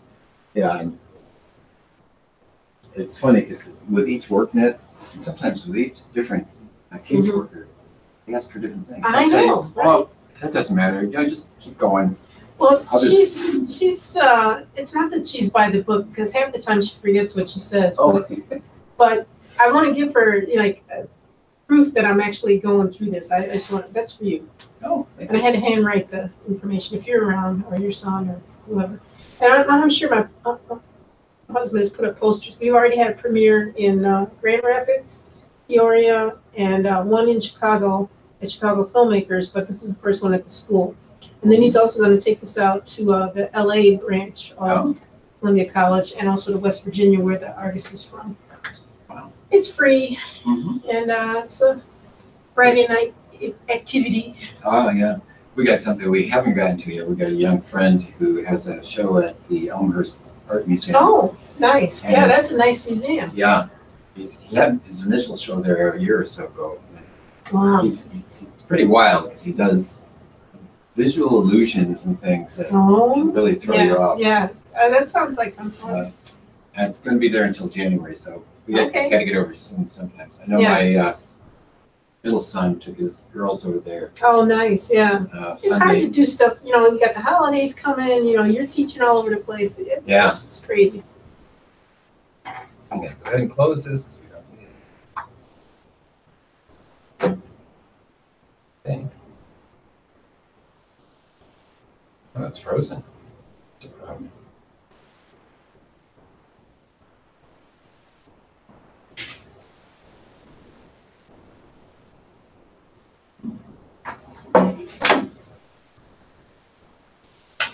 Control-Alt-Delete, huh? Yeah, pretty soon I'm closing everything else down. Yeah.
Oh, good, good. Yeah, I told him that he gotta. Yeah. I mean, after I go to the doctor's office and then come back, it's just half hour. And it's like right here too. Oh. 2 minutes. But Keith, no way. Black coffee I tried. I can't get used to it. I didn't like it. We had this discussion in the other class. I tried. Black or cream and sugar. Oh.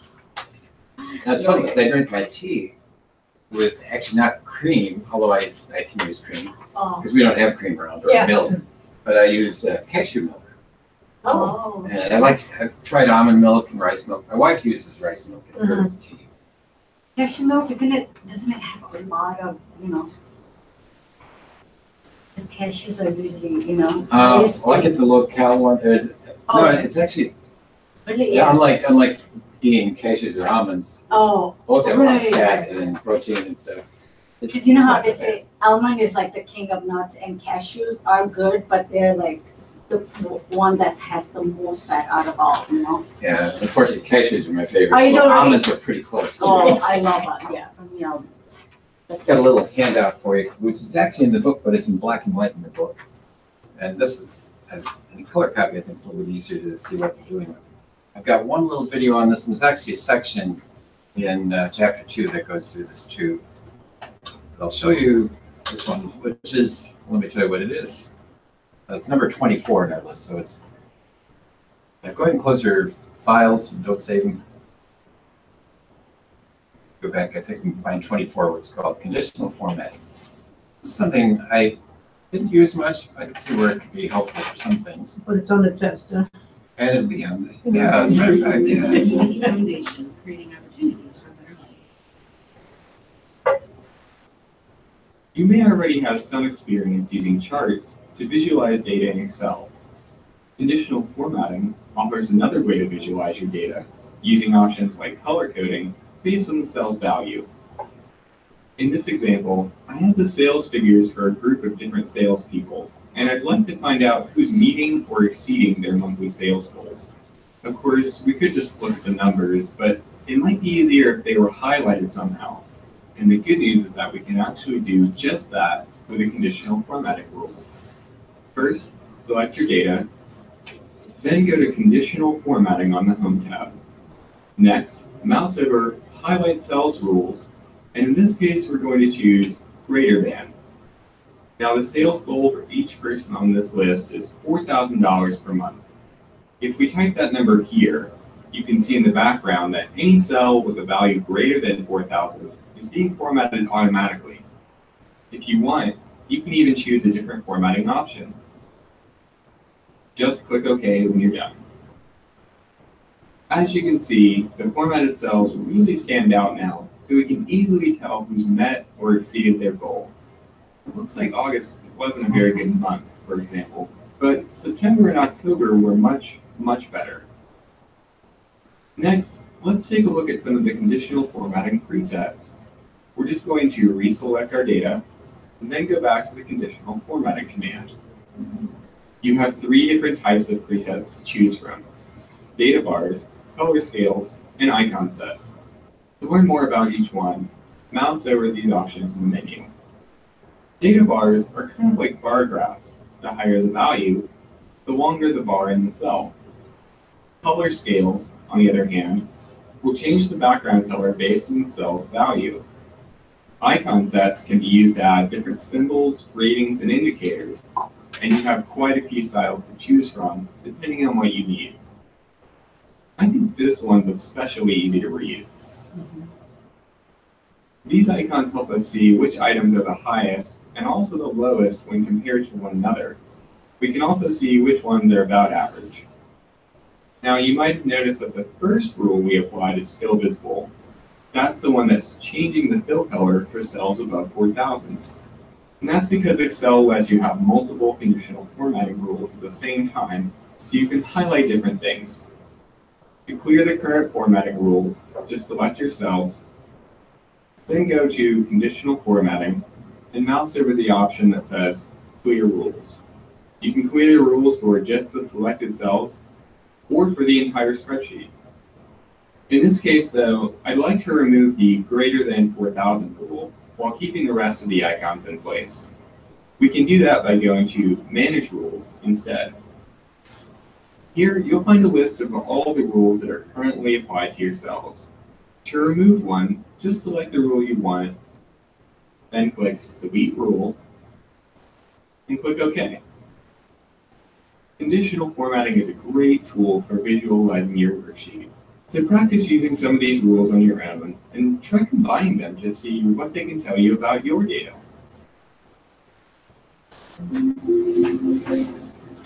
I used to see these up and down arrows sometimes. I thought, well, that's Yeah, it seems more cluttered than colored. I like the colors though. especially when you put 2 or 3 Yeah, on top next of to each each other, other. right. Yeah. So oops, I went too far out. We're going to open up this practice workbook though, play with it a little bit.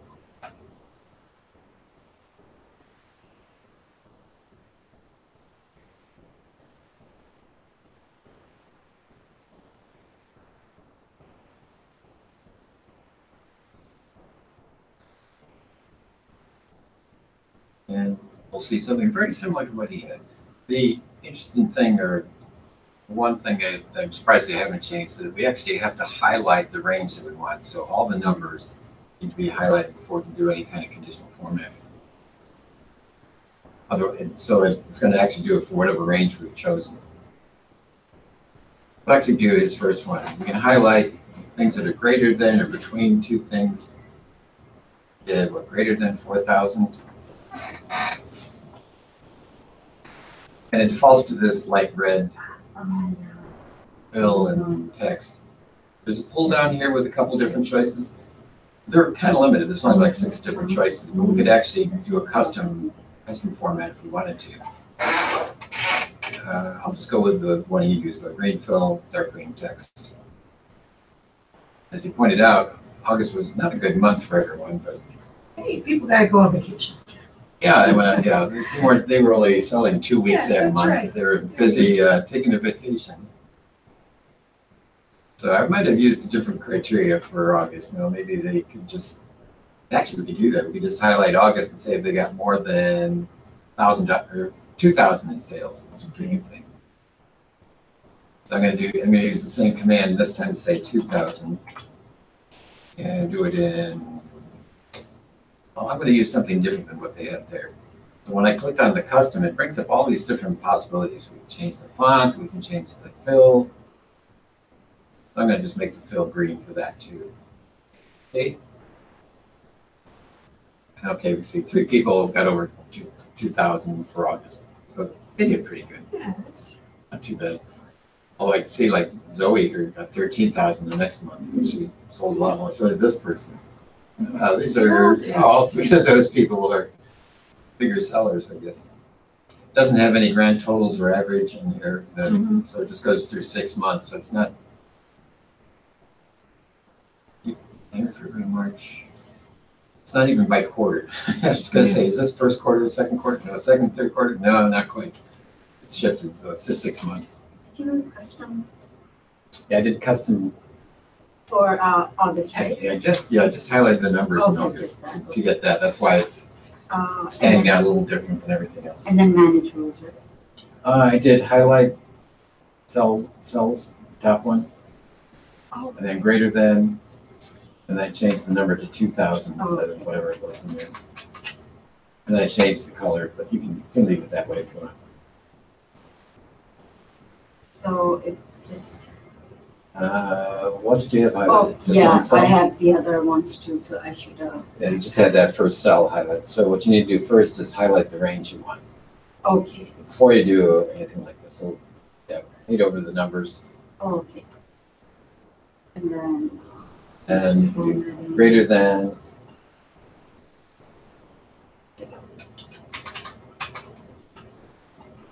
Like I was pointing out, we can change colors too, but right now you can see you got the same 3 people I got. Depending on what we use, sometimes it makes like it's a little hard to read these numbers now with dark green, so I might use something different. I'm going to highlight the whole thing again. And actually, I'm going to clear everything out just to make it easier to see. I could manage rules and just clear out one thing, like if I just want to get rid of that first one that I just did for the one, just delete that rule, make it look a little cleaner. As you pointed out, we got this bottom section of specific things, sets of things we can do. I kind of like the gradient bars sometimes.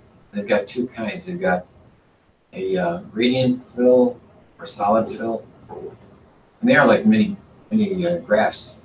So like if I use that one, I can see, well, I know the biggest numbers in here would be like this 21,983. That's like the heavy hitter.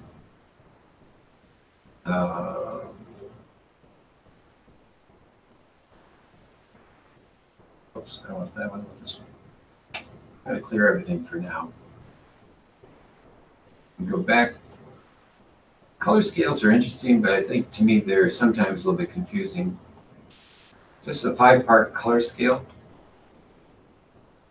And if we understand what's going on, I think we kind of see it. So the 20,000, 21,000 ones are, and 18,000 even are in green.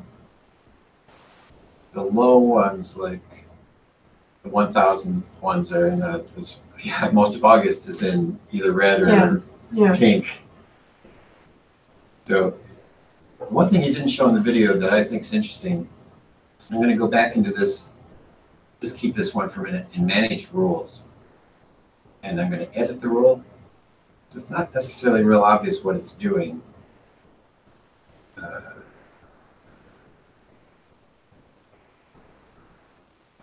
It's not showing here. Basically, though, I'm going to collapse it again so you can see it. Basically, what it's done is probably by default said, okay, we got 5 colors.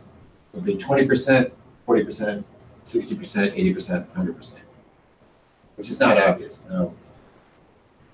It's going to, some of the others are a little bit more clear that way. So like if I add an icon set and I do, oops, I'm in one cell. See, now I've got one cell there. If I do the whole thing again, and oops, I want a new rule, I want to clear out that one. And I just do the icon set. As I pointed out, they got a lot of different icon sets.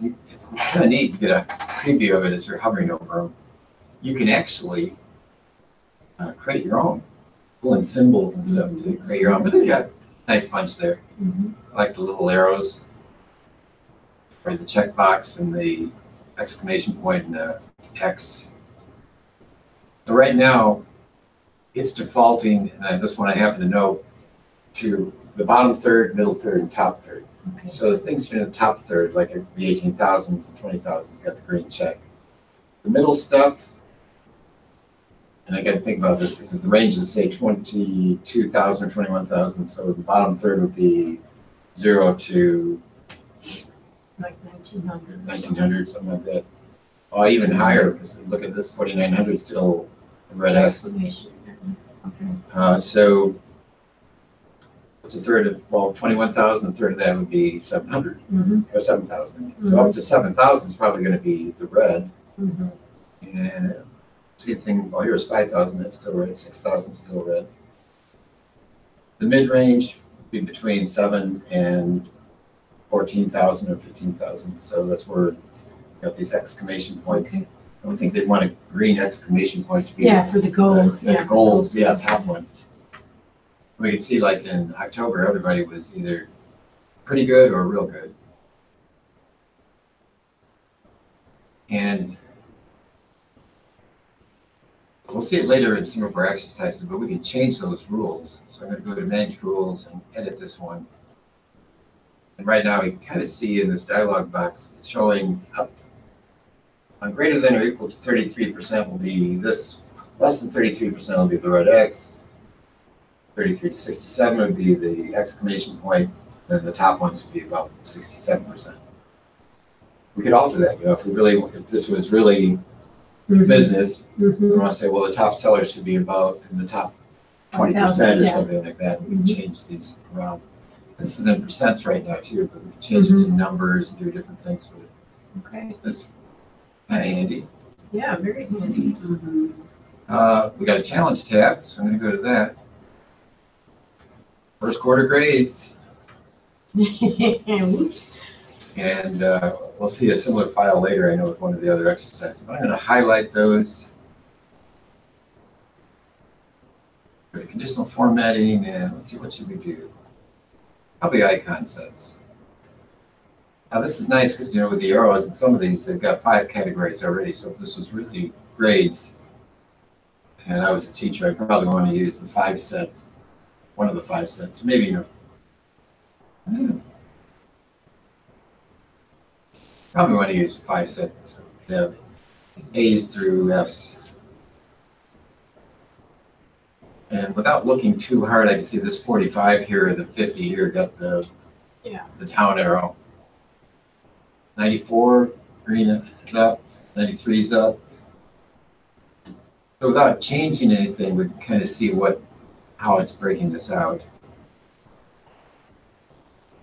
But we can get more specific if we want to say 95 and above was an A. Real tough graders. We go into those managing rules and actually edit the rule. Yeah, so right now it's 20, 40, 60, 80. So if I wanted to say an A is really 90, or it's a 95. And B is, let's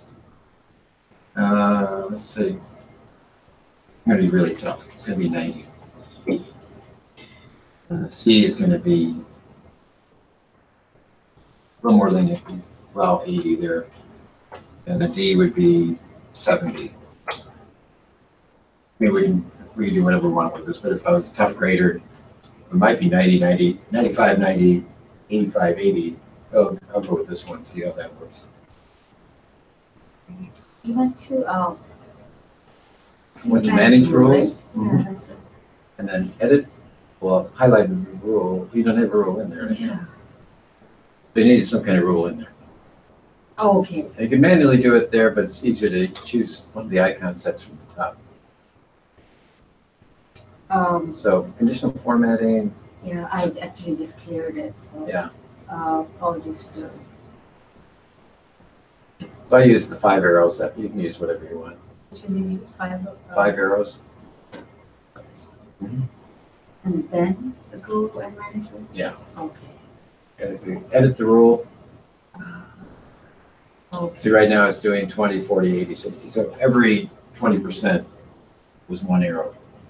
Okay. But I made mine much harder. Now it's, Edit formatting. So you put 90 for the first one? I put 95 for the Oh, first one. okay. 90 I'll for put the 90. 90. 9. Whoa, you really, there's at least one 100 in there. There's a couple 100s. So You know what? I just did averages. I'm doing averages on random students, so I can see Oh. at a glance who's getting, a good grade or whatever. Mhm. And actually, one of the practices we'll have later, we'll actually have us probably do some things like that, have an average place. By the way, How can you add ABC in here? Can you add that? Like the letter, if this is, 90%, then the letter would come here. not with the icons, it's just No. basically an icon. And we might be able to create a custom icon. Right, yeah. That could do that. Uh-huh. One thing I didn't point out, but maybe you've noticed this already. It's one feature I like that I rarely use, but it's handy. So if I highlighted the first person's row, down at the bottom on your screen there, you've got the average, 79.66, counted 6 things. If I needed a sum, it's got 717. Wait, say that again, I'm sorry. At the Just bottom? highlight like one row. Okay. And go down to the gray screen or just above the black bar at the bottom. Mm-hmm. You should see Oh, yeah, I see average, the average, count, yeah. and sum. See it. I use that sometimes when we're doing geometrics and other things because they can do a double check real quick. By just put in a formula and it's supposed to be summing it up. Mm-hmm. So you're checking to see that that's. Yeah, see if it's doing it Code right. applied. So it's like very close. I'm just Oh, gonna, that's right. yeah, I'm gonna ask you. I should be able to again log in again. I'm gonna try. If I can't, can I just? I'll just. You can, if you want, you can. You set up. If you want to log into these machines, but you can do it on your home machine. If you want to log into these machines, this is the instruction for logging in remotely. Okay. Using, Yeah. we were using TeamViewer, now we're using Okay. BNC, Ultra BNC. Okay. Should I close it? Sure. Thank you so much. All right, guys. For the disturbance. Okay. Take care. It's a good doctor's appointment. Yeah, doctor's appointment at 12. This is if I'm like even 2 minutes late, they Yeah, have no, 5 minutes, yeah. they It's reschedule. just funny because you can sit there and wait for half an hour, an hour. Exactly. Yeah, But, they can be oh like- my God, you're so right. Anyway, okay, that's enough on this one though. So I'm gonna close this. Let's save it. Actually, we're done with GCF Learn Free for today. Okay. So I'm gonna go ahead and close that. Actually, what we're gonna do is I'm gonna go back to my home screen. And we're actually gonna work with one of the examples from the book. And use your new invitation to be a bookmark. This is in chapter 2, so it covers some of the same things, but they have a few different things in there too. So on your desktop, you'll see there's a folder called Desktop Files and Folder. There's a place in there. Yep, got it. Double click on it, you'll see in this long list of things, it's going to be MOS Excel 2016, everything else. We want 2016. Okay. Objective 2, which is basically chapter 2. Excel 2.1? The first one at the top. We're actually going to go into 2-3. 2-3. Okay. And this is the first version where they've had what they call results, which are like the answers. Mm-hmm. Which I thought, well, that's great, because in the past, Yeah. I just had to kind of guess, am I doing the right things? And most of the time I was. I actually saved my own files saying, this is, this is good. But we've discovered, and this is the first time they've done it over the last few versions of Microsoft, the answers aren't always right.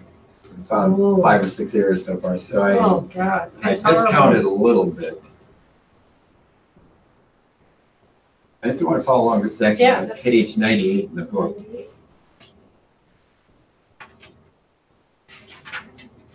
Create tables? Yes. Oh, it's just before Well, create objective table. 2.3 practice. Yeah.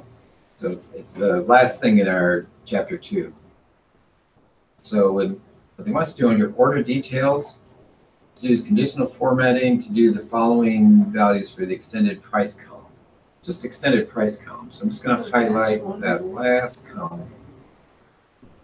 There's quite a few things in there. It goes down a ways. Yeah. Oh, by the way, one of my students pointed this out to me and I forgot about it.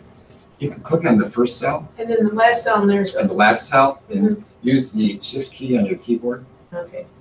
I couldn't remember that shortcut. I could not remember that. Okay. Because I know I paint over things a lot, so I'm so used to going. I'm okay with that, but some people have a little harder time with that. So first cell, scroll on down, hold the shift key and click on the last cell, and it will highlight that. Apply the 3 arrows colored icon set. So under conditional formatting, icon set, the colored 3 arrows. It says keep the default settings, which means basically it's going to be 33%, 67%. And add blue data bars to the column. Blue, all right. Is that blue? Data bars. Under conditional formatting, data bars. Yeah. Fill all the cells in the column that contain value greater than 100 with bright yellow. So I've got to make a rule, right? Let's see. Now this will be the first section there. The highlight cells greater than $100. Right, with the bright yellow. So I have to go to conditional formatting new rule. No, I would just do greater than, and then when you, if you see what I got, I just did greater than and I typed in 100 for highlighting rules. On the other side there, yeah, this list is too short. Greater than 100. You can go to custom list, custom formatting. They want it to be yellow fill, is that right? Yeah. So I'm just going to go to the fill button, click on yellow, and OK. Now, it's interesting, we got, I think, too many things on top of each other.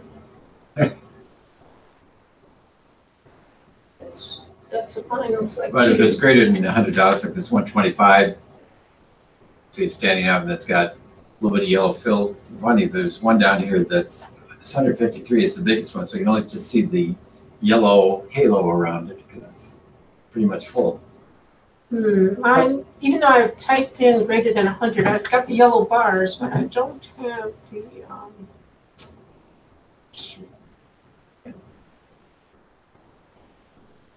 the shift key. There's my thing.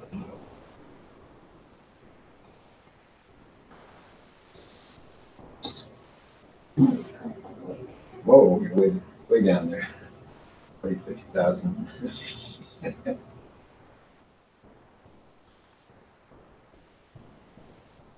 If I'm scrolling, I might as well. Okay. Under conditional formatting, under highlight cell rules greater than, when I did 100, or when I typed in 100, It's already doing something, but now I'm changing do the the colors. yellow. But well, that'll do yellow fill and yellow text. It just asks for yellow fill, which is going to actually be a custom format.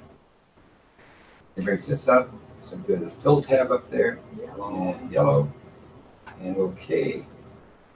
OK again. Now you can see that 106.1 is showing. Oh, okay. I guess I was confused by the yellow arrow because what the hell was that? That's not. Oh, well, the arrow is part of our original okay. three-way split. So right. Yeah, now we got too many things really on that one column. That's all they want us to do with that one. Now they want us to go to the second tab, the January, February tab. All right. And if you go back through some of the earlier exercises, you'll see this same worksheet quite a bit. Okay. I've actually got them for every 2 months of the year in some of the files. Okay. Insert a row below the times. It's basically saying, the times 5 a.m. and everything. I think if we go to row 4 and right click and insert, get a row in there. Did it on the wrong thing here. Insert a row below the times.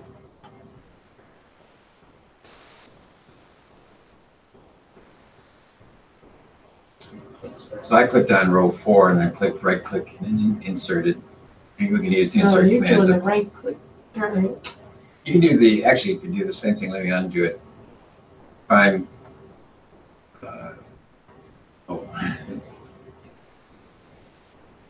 I can be on row 4, and on the top there where it says insert, I could insert sheet rows, and it'll do the same thing.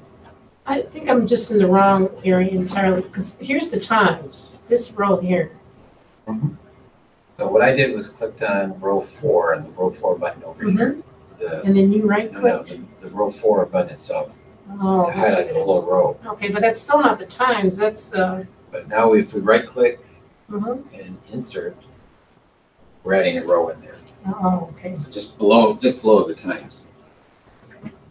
Yeah, what Okay, they want us- summarize the data for each hour by using a column spark line. What is that? Column spark lines are interesting.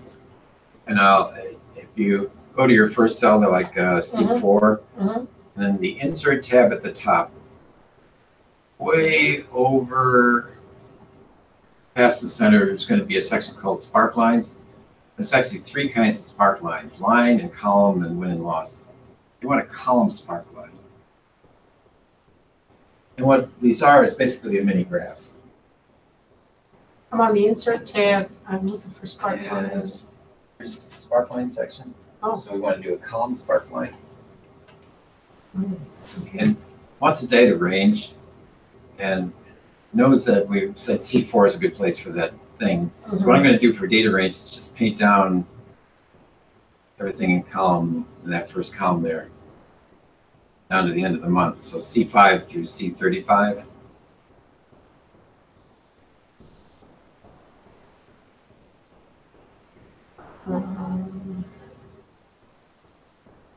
Mine only goes to 31, so I don't know.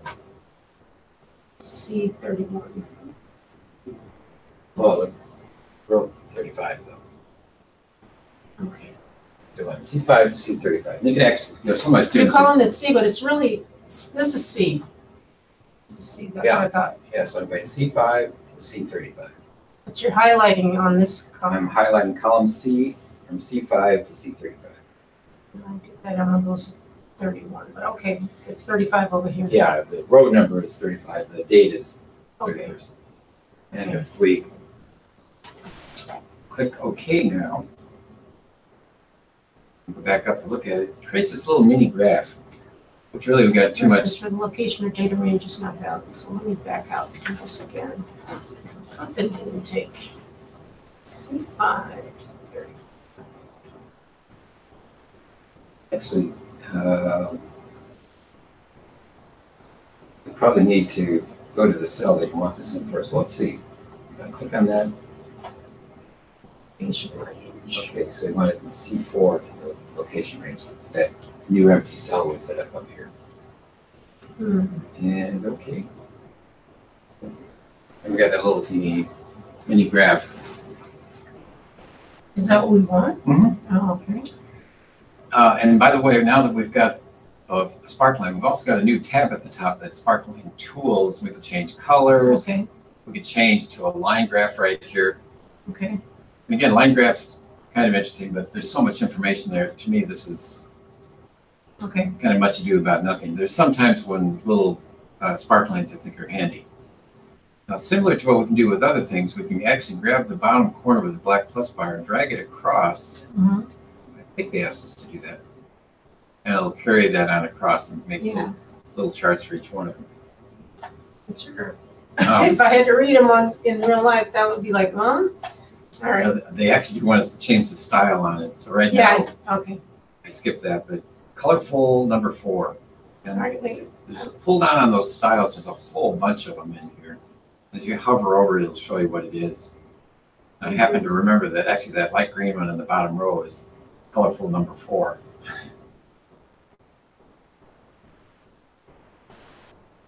I want to do the data.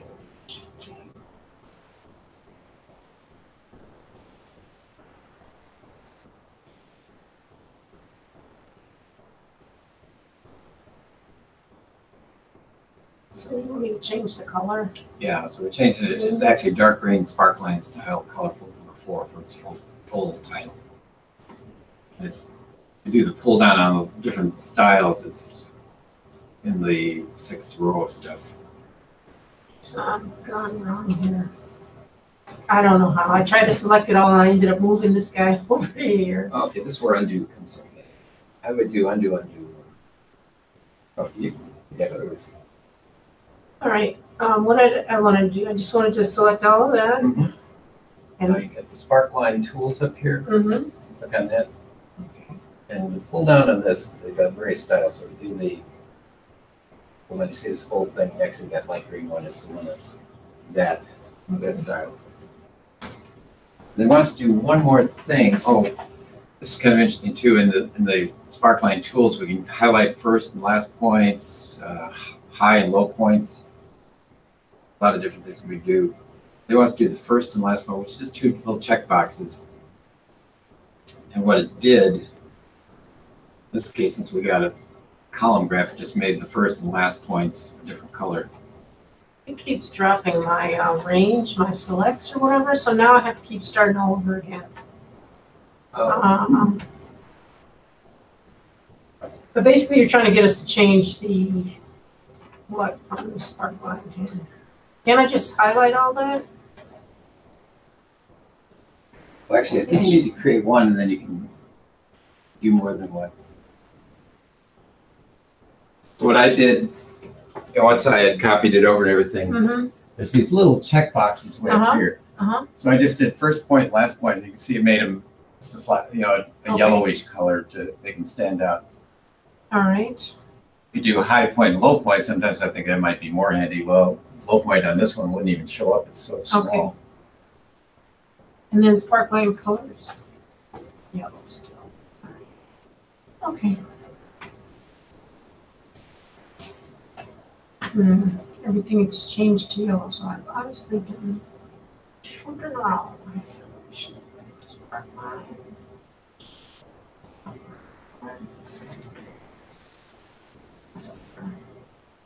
You're doing colors. Now that's individual things you can do, but if you click on the styles, Mhm. pull down on the styles, you'll see that we've got all these different ones. That's the one that has some green, but the first and last ones are kind of a yellow color to stand out. Right. With line spark lines, it's a little bit more obvious because it makes like a little star or something on each Okay. of those points we want. Column spark line just doesn't quite know what to do, so it highlights it. If I want to do high point though, that might. I think do high points here. Some will work better with lines and with the.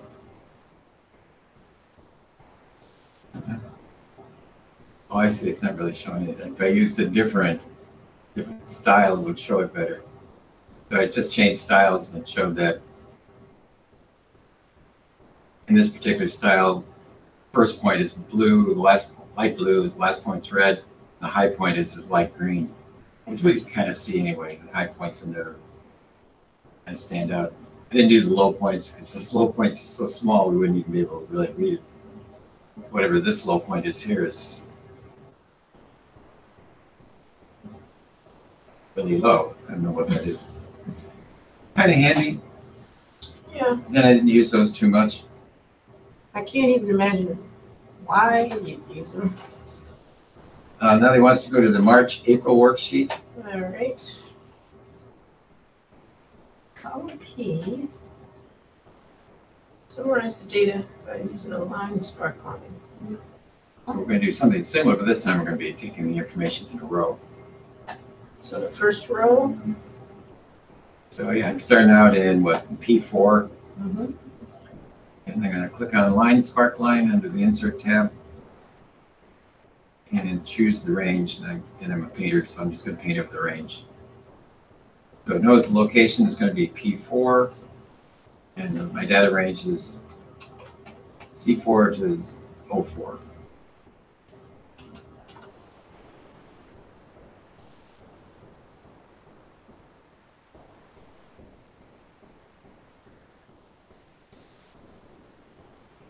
So it creates this little squiggly line. Mm-hmm. Let's see. Now, if I wanted to duplicate this formula Mhm. in all of these cells, isn't there a way to do that where you drag? Yeah, if you get the little black plus bar in the corner, you can drag it down. Before I do that, though, I'm going to, they want us to change the color again on this. They want us to Oops. apply. Oh, they do want us to carry it on down. Well, you can carry it on down, then we can change the color on everything. Keep them all highlighted. For some reason it didn't do every single line, it kind of skipped lines, but okay. Really? Yeah. That's interesting. Maybe I did Can you do an undo? Right now, that's blank. All right. too far. Go to your first row again. Yeah. Insert, line spark line. Let's see, 4. 0, 4. It's 04, yeah. Okay. Now you can grab the corner and drag it down. Like somehow thought you had a space or something in there. Now, styles for this, maybe sometimes they're more limited, but I'm going to click on that style when they want Sparkline style, accent 6, 25% darker style. I have no idea what that is. Which one that would be? So you have to kind of hover over them and it'll give you different things on them. Oh, I see. 6. Let's see if it's in the bottom row. Accent 6, darker 25%. It's interesting because they give a short version of it, but I'm seeing that it's actually orange sparkline style, accent 6, darker 25%. It's like the last one in the second row. Yeah. So when I click on that, it changes them all to orange. Yeah, that's crazy. Okay. Now they got one more thing. Display the markers without placing emphasis on any well, basically you're saying mark everything. So back in that little checkbox at the top under showing, there's one called markers. Boom, it just puts little squares on every point on that. Are you under marker color or marker? Under show and markers. And Okay. it's getting even more cluttered now with that, Yeah. but it shows every single point in there with that little box on them. Okay, that's all they want us to do with that one. Now, sales by region, last tab. So total sales number by period. And so I think I know how to do that one. Highlight the areas I want, and then under data, go to subtotal. Row contains column label, should you include it? Yeah, okay, I'll include the labels. Yeah, I needed to do that. Yep. I started on row 2, but I did the same thing. So they wanted subtotal by sales by period.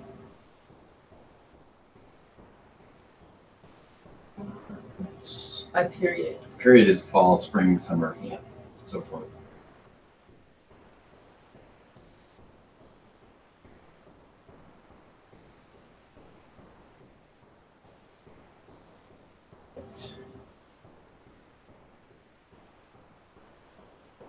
We'll see this file again because later they want us to do average and sums and mini and maxes. Undo the subtotals. So can I select them all? I think try to do this. This. This one.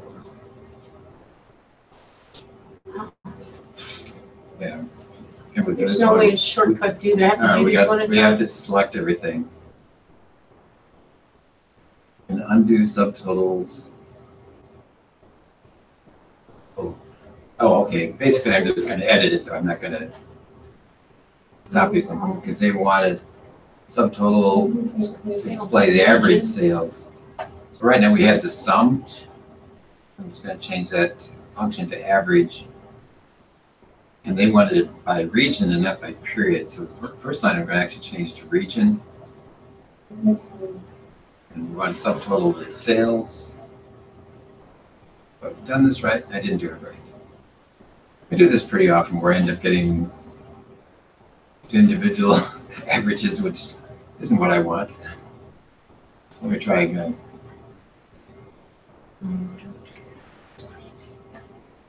Which region? Oh, maybe what I want is sales, and then by region down below. No, that's not what I wanted.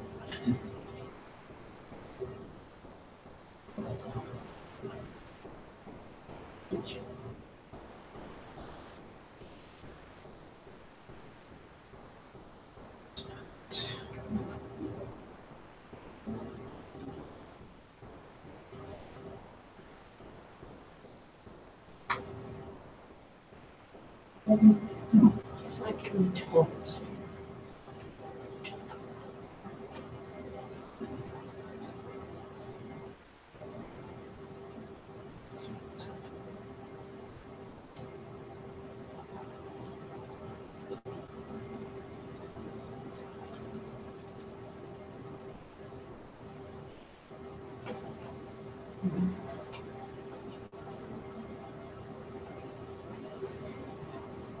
Oh, I know the problem.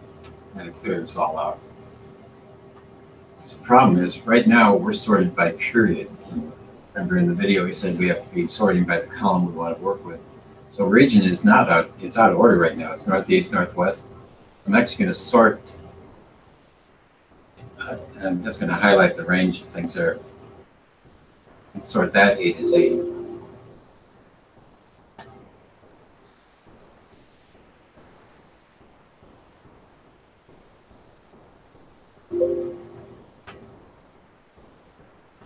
And I got alphabetically northeast, northwest, southeast, southwest.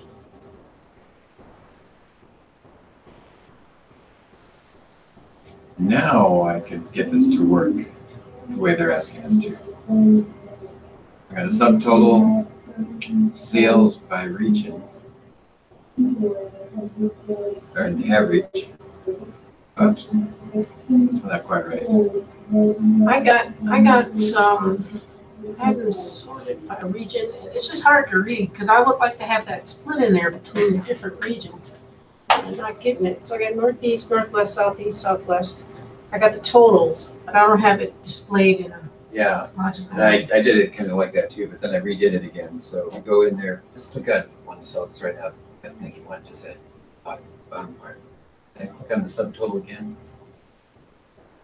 And you've got by period, we want it by, where did I do that? I think I You wanted did it, it by region.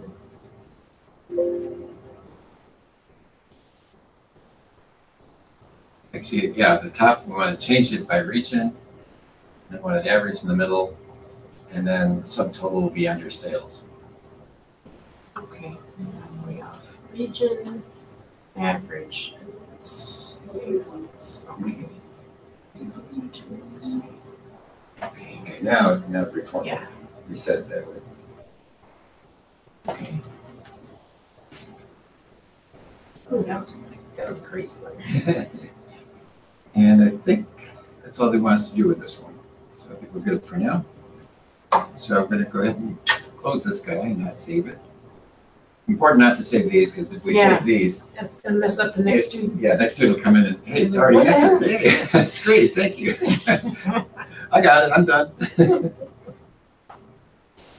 And I don't know, we're kind of sporadic on breaks here, but if you want to take a break, we can. I'm good, but I was just trying to see if there's anything that's crazy so that when I get home, trying to catch up here, I don't know how to do. There's a section about formatting cells, which I didn't go through. I think I know how to do that. There's actually one exercise kind of fun in 2-1. They're just showing us how we can do some different things. Let me open that up. And this is on page 78. Okay.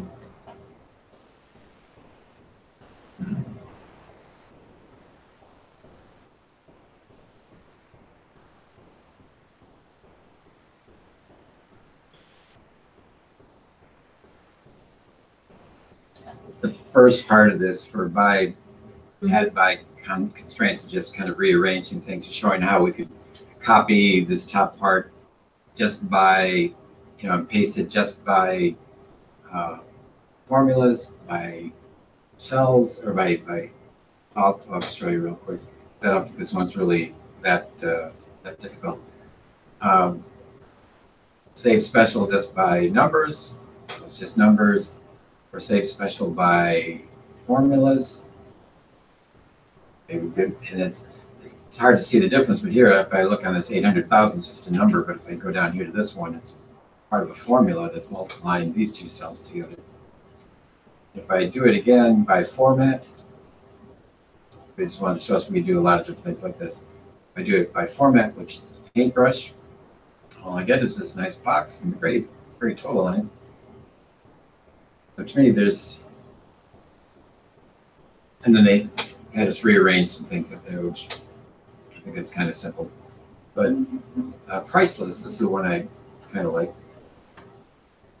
They want us to basically, for this first column, item 1, pull it on down to item 20. Okay. I like the fact that it gives you a preview as you're pulling it down there.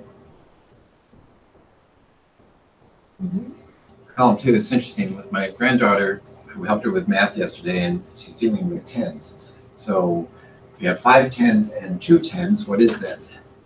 She does great for a while, then she burns out and decides, I'm too tired. it's funny for me because we homeschooled our sons, but I didn't do much of the work, and I was mostly working. My wife did a lot, and she's grinning at me when I get frustrated.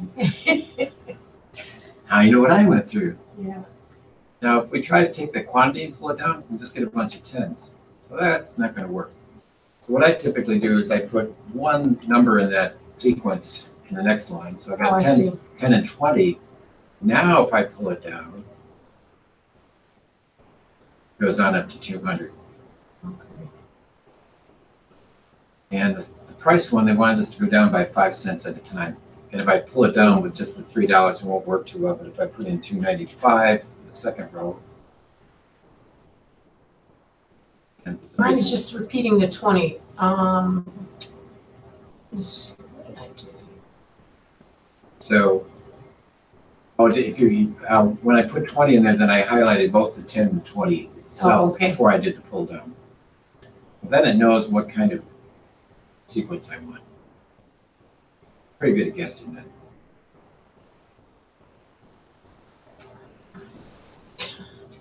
I'm just going to clear everything right now because it's pretty great.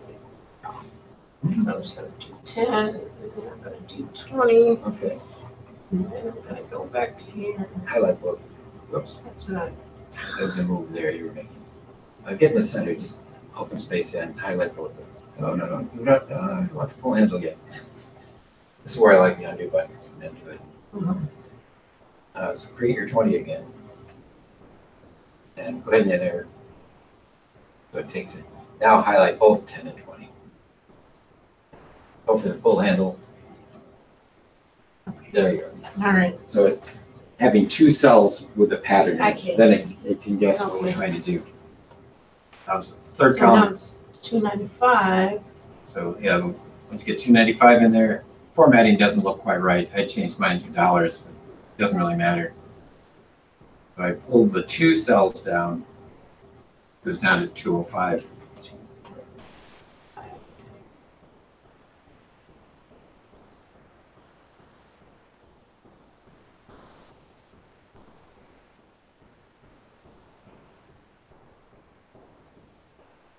Okay.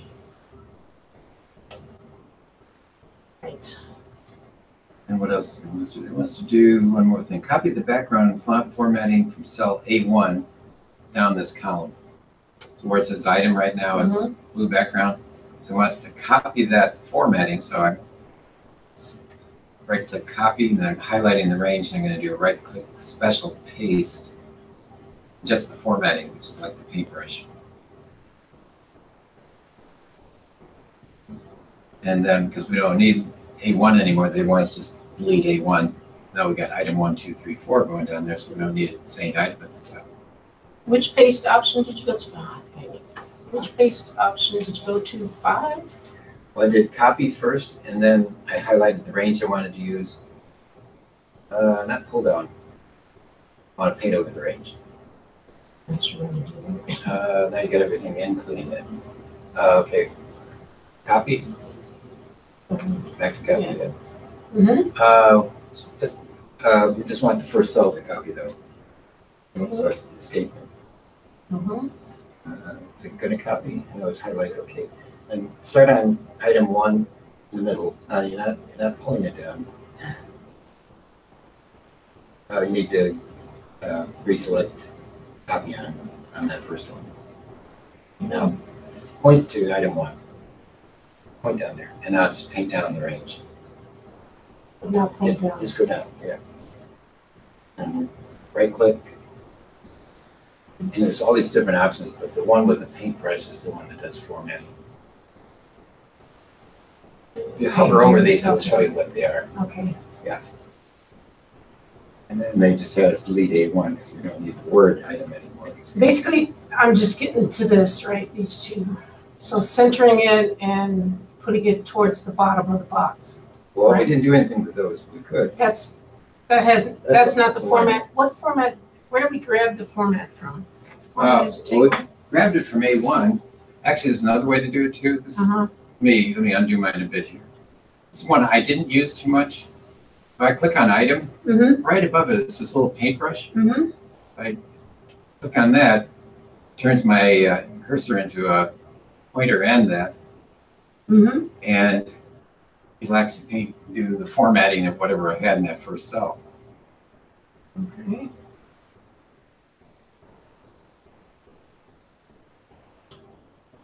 I'm used to going through the icons for the special paste, so that's why I did it the other way. But that little paintbrush is pretty handy too.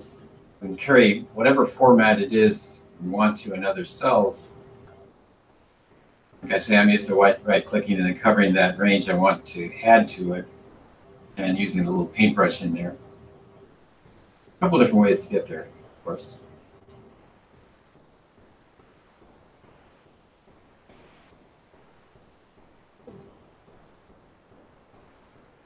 I guess I'm asking, what is the format that you put in there? Did you put it into center into the box? I didn't do anything with it. Just used what was there. Blue background, white font. But I didn't do anything with alignment on this one. Okay. Nothing. I just wondered why these were selected, like bold is selected and these two are selected. So that's just whatever they had set up. Okay. I didn't redo anything in Okay. there. I just used what they had.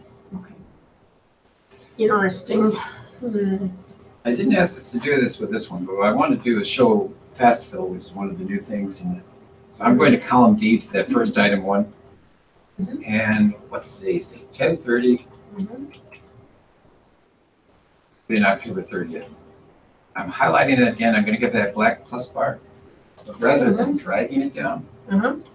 I'm going to just double click it. And once you got the Got date the set in there. Plus bar.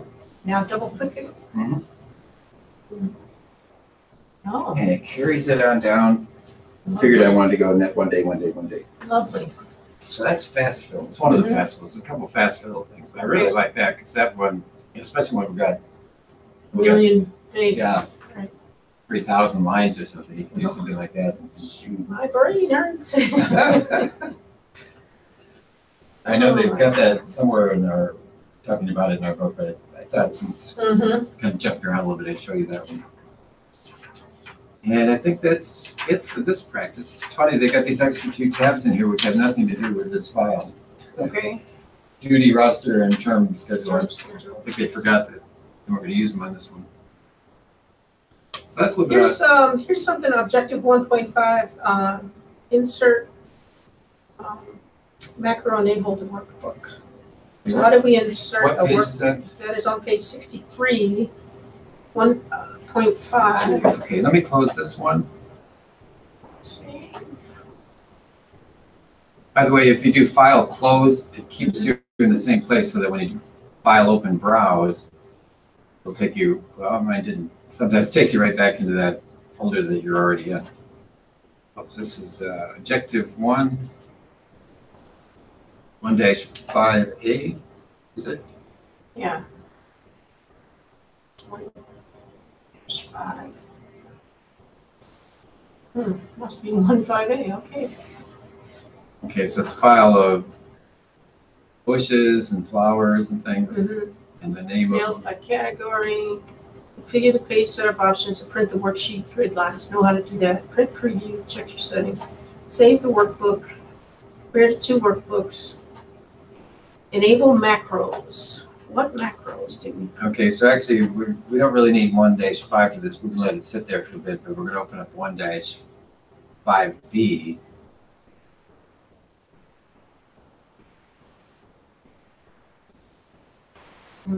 And the little, if you do the browse, should bring up that group of things. Got 5A MLS.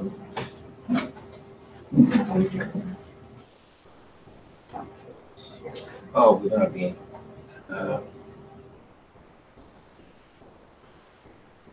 That's strange. Oh, this is the results. Click on objective one. Go back to, I just wanted to go up one level. We'll go up one level, use the arrow button there. And 1-5B. Okay. Mine wants me to enable content. I'll do that. What enable? Did you have a yellow bar that said enable content? Uh-uh. Oh, I didn't see it either. Typically, what this is, I bet if we do a file save as, I just want to see what kind of setup it has. Doing file save as, and I look there, it says save as type, it says Excel macro enabled workbook. So it was already set up as a workbook with Excel file macros in it. I just clicked on the browse folder. See it, instead of just being Excel, it's an Excel macro enabled workbook. So it's already in there, I think. That's why it's not coming up. Okay. Typically, when you open up, it's going to ask you if you want to enable them. Now, just to show you what it would do, though, I'm going to go to the View tab at the top. Okay. And way over on the right of the View tab is Macros. Okay. It's got a couple choices there. I'm going to click on View Macros. And I actually see there's two things in there, one called Highlight, one called Personal, something or other, macro one. I'm going to stay on Highlight, though, and click the Run button, because it's going to actually run that macro. Okay. And it didn't do anything in mine. I don't know if it's doing anything or not. It was supposed to, I think, do some color changes or something. Huh. Actually, I don't even know what a macro is, though. a macro is a series of commands or something we do over and over and over. And rather than doing 20 steps, we can record that and save it and then use it whenever we need to. So you can apply it on different sheets, different workbooks? Yeah, you can save it as a template, use it different times. All right. You've got a weekly report that you have to do every Monday, and you get this bunch of just raw data. You put it in there and run that macro, and we do a bunch of different things. Right. I'll show us a couple simple examples of that. It's interesting because under record, or under macros, we got record too, so we could actually record something new. This will give you a brief demonstration. So, and the funny thing about macros, even if I take 20 minutes to put it in, It's it'll in run it. like Yeah, that. yeah. So I like it. I'm just going to click OK. And then even lets you do a shortcut key Yeah. of what you invented. So that's Right. So I'm going to go to this one, and I'm just going to do a few things to change it. I'm going to do the design. I want to make it look like that. Just going to do a few things. Let's change the font to 16. And I don't like Calibrate, so let's make it Bauhaus. Yeah, Bauhaus. How about Arial? Arial's a plain old simple one. And I also want to take this column and change it to currency. And it's too small, so I'm going to widen it. I don't want zeros, so I'm going to get rid of the zeros by decreasing the decimals. I'm going to go back to my macro and stop recording. Oh, wow. It took a little while. Mm-hmm. Now I'm going to go to this one, which looks kind of similar. Mm-hmm. And I'm just going to run that macro, see if that macro will run here. So I'm going to go to View Macros, and it's my macro 2 since I didn't give it a name. Oh, it didn't like that. Debug. Okay, I'm just going to end it. Debug would allow us to go into Visual Basic. I'm going to go back here and simplify it. You have to start the macro recording. Are you still recording? No, you stopped recording. I stopped recording, so it should have been. I'm just going to change this to look different. Okay. And I'll just stay in here then and see if I can run the macro. View, macros, view. Boom. Okay. Yeah, nice. That time it worked. Mm-hmm. I don't know why I didn't. Normally, you can save a macro either to a worksheet or a workbook. And actually, one of the things they suggested in the chapter that talks about macros is actually saving it to a template that you can use over and over. Okay. So, I did 4 or 5 different things. But Yeah. it didn't boom like that. That's why you had to, now most of this is getting more and more automated as we Right, move because forward. I guess I can imagine someone else sends you a report via email, and their stuff looks slightly different from yours. It's the same information, but maybe it's a different font or whatever. So you want to put their stuff into your macro so that all the reports come in and they all look the same. Merge them together. In one big- Yeah. Yeah, if somebody came in, they're not, I've used Arial here, and they're using Yeah. Calibri, or some Yeah, of these others are pretty funny. I know for I know, right? one of the things I did, I used, there's Elephant. It's one I used. Something crazy, huh? Goudy Stout. Oh, that's crazy. I'm only on one cell there. Yeah, that's. Atlantic's pretty big now. And I could do an F. By the way, one of my favorite little shortcuts that I went back a long time ago. Okay, I just made that one cell that if I use the F4 key, it's not doing it now. Oh, maybe it's because it's in a table. It doesn't want me to do that. But you could have copied it like right there. Yeah, and let me just copy the words. Be silly about it. Put them over here. They're kind of nice small words. I'll just take one of them and change it to whatever that was, or something bold. Black Oak Standard, that's pretty big. If I go to the rest of these things now and click on the F4 key, it repeats that. Nice. F4 repeats whatever I just did. Okay. So it's changing a font, adding a formula, a lot of different things. Wow. So that's one of those little things that they don't teach you. And probably because it's a carryover from when these were first put together, they didn't have as many easy commands and stuff. Or, well, actually, it's a keyboard thing, right? It's F4. Well, I've taken an Excel test, and they ask you what these keys are. It's like, ooh. Yeah, the one thing I forget all the time, this doesn't have, there's no formula in there, but let me go back to this one. Is this a table? That's a table. This is chapter 5, by the way. I'm going to add in a total row. So I got a total row here now. And what do I want to do with this? Anyway, I was going to show. Right now, it's just adding up all these things. And actually, if I'm in this cell, it's not showing me that little bar at the bottom with all my good helps in it. Not even getting the design choice there. The Well, bars. this is a different thing. Yeah. A new tab showed up at the top because this is already formatted as a table. It's called Table Tools Design. All right. Got a bunch of different things up there. So I can't get to that, right? No, you could. Just click someplace in the table below. Any place in there. And Table Tools Design tab. There's actually a bunch of different things there. And what I did was I clicked on that total row button, which just gave me a total down there. That's nice. Yeah. Okay, I'm That's having a hard time seeing that. That's the That's second time chapter that's 3. happened to me because that's where you have the sparklers up there Yeah. too. All right. When they add these different ones, we'll see this when we get to looking at charts. There's a couple different chart Okay. tabs, design tabs will pop up there. Yeah, they don't always show up too well. I wonder if we could change, I'm not going to worry about it right now, change that green bar to something a little lighter, make it easier to see. Well, I just didn't know to even look up there, so I'm looking all over the wrong spots. Face there. I think that's enough on this for now. Let's look at something else in chapter 1 that caught your attention. No, that was it because of the macros, because I haven't done the macro. We'll have a little bit more on macros in my last class because I'm going to bring in some things about pivot tables, VLOOKUPs, macros. Okay. Yeah, that's another one. I've heard this word pivot tables, like pivot table. Oh, yes. I'm going to close all these. Try to remember not to save them. Yeah. Let's see.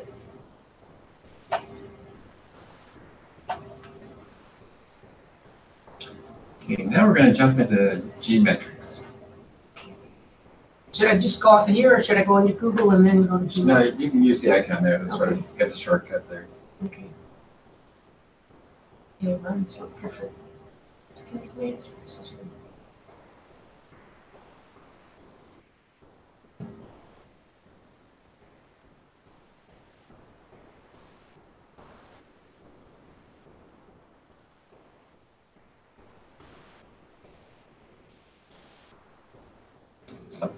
years ago, and I keep thinking because I've changed so many passwords and everything else, it still has an old password one. Oh, My parents' old phone number. actually, I'll just use yours, right? Hmm? I don't even know what it is. Gosh, it's on another piece of paper somewhere. What is the, It's usually your email ID is usually your username.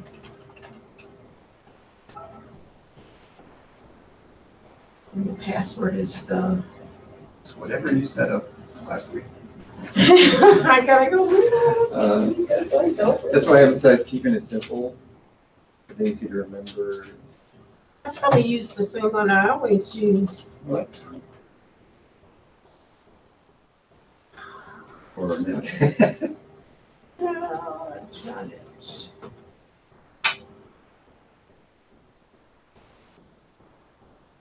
I do, okay, I'm in. Okay, so we're gonna do a new test. And by the way, I'm going to Excel and we're gonna do a training, but I'll show you this list of tests a little bit more. Let me make it. Yeah, I full size. remember this one. Mhm. So the 5 I've created for the chapters are these ones that are 1, 2, 3, 4. Down below are 3, which are individual questions, but a mix of everything. Right, At the top of the list, there's 3 at the top. Core exam training 1, 2, 3 are really very similar to what yeah, that's the ones. Yeah. Well, all of them I'm gonna just do for the practice, so. Right. And actually, we're doing it in training. If we wanted to actually test ourselves, we can do it in testing, and then it would time us. It's actually going to time us either way, but here it's going to time us starting out at 0 and going up. Okay. We do it in testing, it's going to start at 50 and count down. About, how long is the testing period? An hour and a half or 2 hours The or test is 50 minutes. 50 minutes? Okay. We need to set aside probably about 2 hours though, because one of the Okay. things we do before we do the test is actually register with CERT Oh, right, that's what you're and saying. register with Okay. Microsoft. So Okay, just name and address kind of stuff to do that. But we're going to start out with then one for chapter 2, manage data cells and ranges. You might get the thing that says you need to download some stuff. Yeah. Just click yes. And when it gets done doing it, click OK. I don't know why, but it used to not do that, but now it's been doing that quite a bit. For some reason, it thinks we need to add new things all the time. Then we can start the test.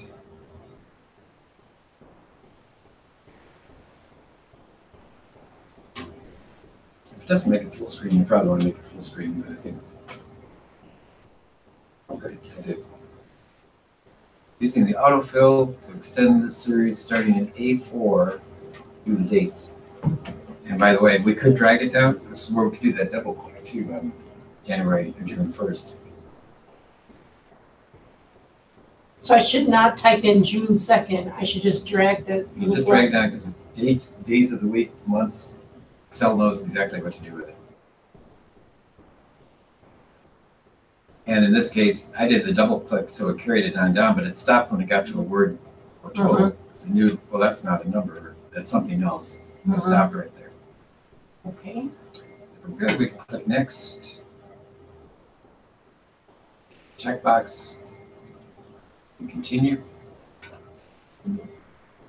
B16, F16, set the style of cell, the following characteristics. So B16, let me get to B16 to F16. Basically, the white boxes in the Yeah. By the way, sometimes they goof us up. They didn't say it this time. We're on the annual sales tab. Sometimes we'll be on a different tab Okay, from what they tell us to do. So they'll say, go to this one. In this case, they didn't tell us to go anywhere else, so this is actually where they wanted. So we're doing 3 things to format it. equals currency, font equals courier new, so I gotta change it from here. Hang on.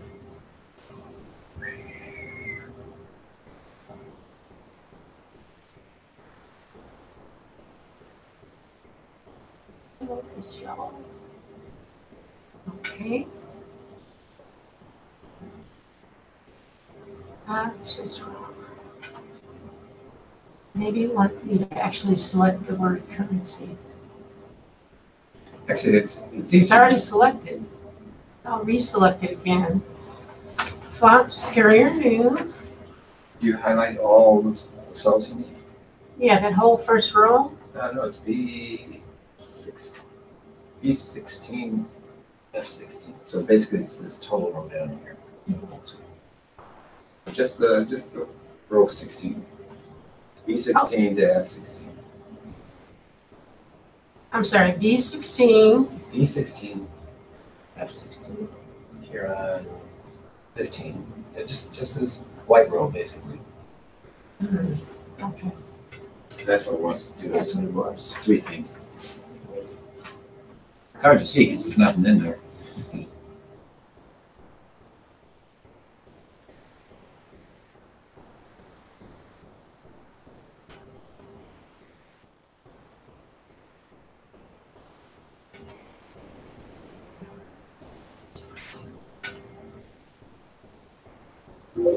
Product worksheet.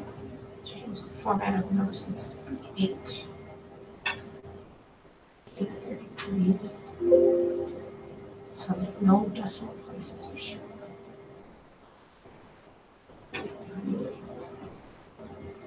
It's the percentage one. So it's a little teeny bunch of zeros with arrows on them in the number section. Get rid of that. Get it in there too. I don't really see where it says about the zeros. Decimal though. places, make that 0 on it. Get rid of them. The other way to do it, see the two little guys here, will decrease or increase. Just above that, those guys, decrease or increase. So you could get rid of them that way too. Okay, By the way, this is a pivot table. Got that information inside, but they don't have us do anything with it. It's just in that setup right now.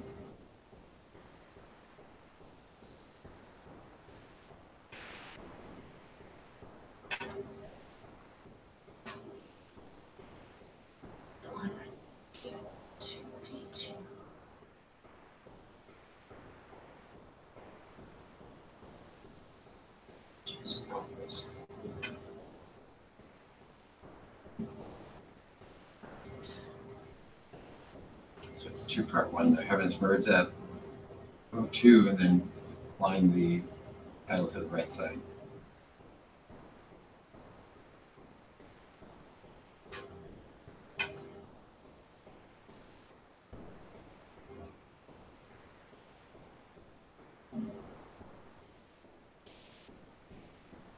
Number 5 is one of those in that introductory section that we didn't cover, but cell styles are in that section next to conditional formatting, formatting this table. Look on it, you see a whole bunch of preset cell styles. wait, I'm still stuck on this one. That merge and center. I don't know if that's right. And they want it right aligned. What I was trying to do is find it here and I can't find it there. It's not specifically there, yeah, so it's like a double deal. We merge it, those cells, and then we have to align it right. And a two-part. It's aligned right, but it's not, are they merged? I have no idea. Well, the whole thing is highlighted, so it's one big cell now. Sorry. No. The Blackbird books. This is one where I start showing you things. So under the styles or cell styles, there's a whole preset bunch of stuff. Personally, I didn't use these much. I would just format something to be a certain thing. In this case, they want us to make that Blackbird books heading 3. Just makes it blue and a little different font size. Right. Hey, I got one right. You got them all right. And the After a average, little and the title average to column H. This is actually, yeah, that's what it says. Just type it in there. H. Yeah, let's do more with it later, but I think.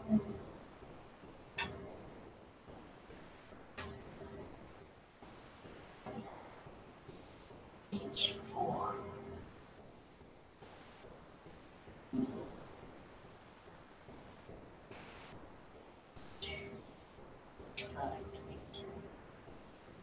You drag it down. You can actually do the double click on it if you get that first one. There'll be a lot of 0.666 or 333, and then there's some whole numbers in there too.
So. And the one about columns E, F, and G. Mm-hmm. I did conditional formatting, and I have to make a new rule.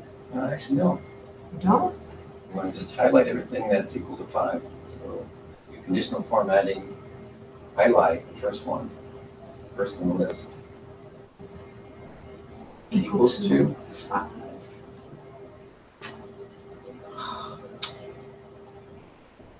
So the first one we want to change to number 5. And then it's not going to be in our short list of things there, so we have to do a custom thing to come up with double fill. You're on font right now? Yeah.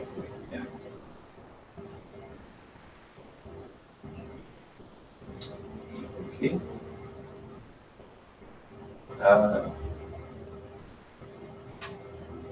Okay. But how did I know that it was already?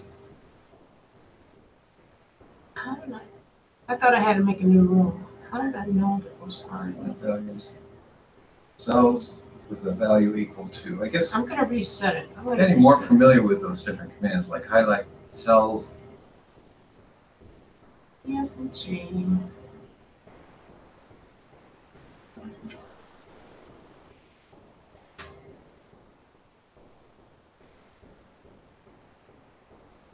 I don't know how I would know that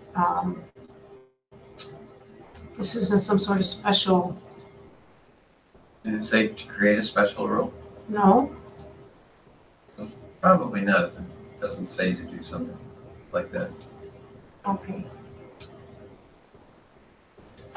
And if it's not real clear, you can always hit that light bulb and it'll show you what they want you to do.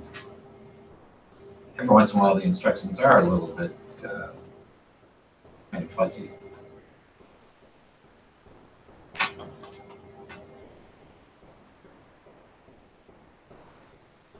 I think I'm just gonna have to keep doing it.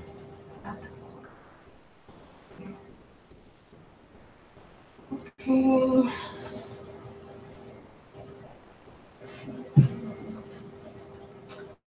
Yeah, this shows I didn't do any homework. Annual sales, zero column spark lines. So G6. E6. All right. References the data.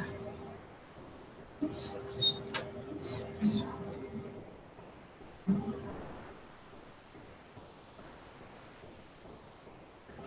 Formulas. Invokes phone call. From Massachusetts.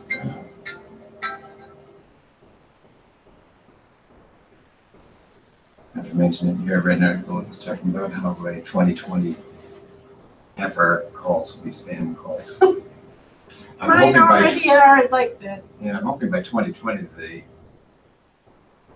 programmers or the phone companies have figured out how to filter that stuff. It's them. That's.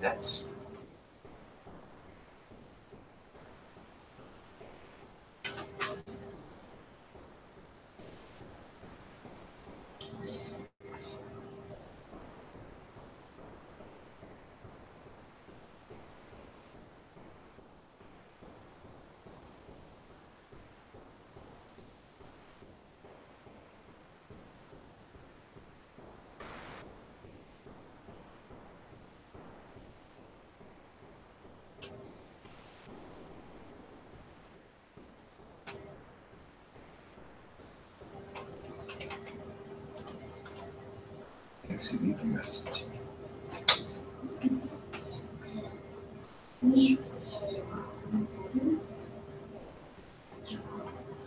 All right, I don't know how to do this one. I did the E6, and then I did the equal sign. This is actually going to be an insert command. How The do I insert. do it? Yeah. Remember those Formula? sparkline things? But this is, okay, It says column sparkline. E6 through E6. Yeah, that's it. I didn't read that. What if I wanted to insert a formula? What the hell is that? That's a very small How do I get out of that? How do you get out of it? Yeah. I would just undo it and go away. I just click on the arrow. I don't. Just the arrow. Again, How you widen the column. If you want to get rid of that completely, Mm-hmm. well, you could actually remove it. If you do an undo again, I think it'll take you back to just the line. Hmm. So what did you want to do? It wants a column spark line Mm-hmm. here. Insert column spark line B6. B6. Oh, geez, I can't even type anymore. That's why I'm a mouser now. I just paint over that range. Okay. Now you did it. You wanted the column spark line, but you can see the lines. It's easy to change it though. It's just four little bumps of a column spark line. Spark lines, I saw them once in a while. I never really used them much. Okay. If I was going to really need a graph, I'd probably just make a whole page graph or something, not a little guy.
Made the mistake of downloading something that I thought might be interesting. Another salesperson's after me to talk to him and see if I had trouble installing it. I didn't install it because I didn't want to pay for it. I was just looking at it.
so the hot air can go away.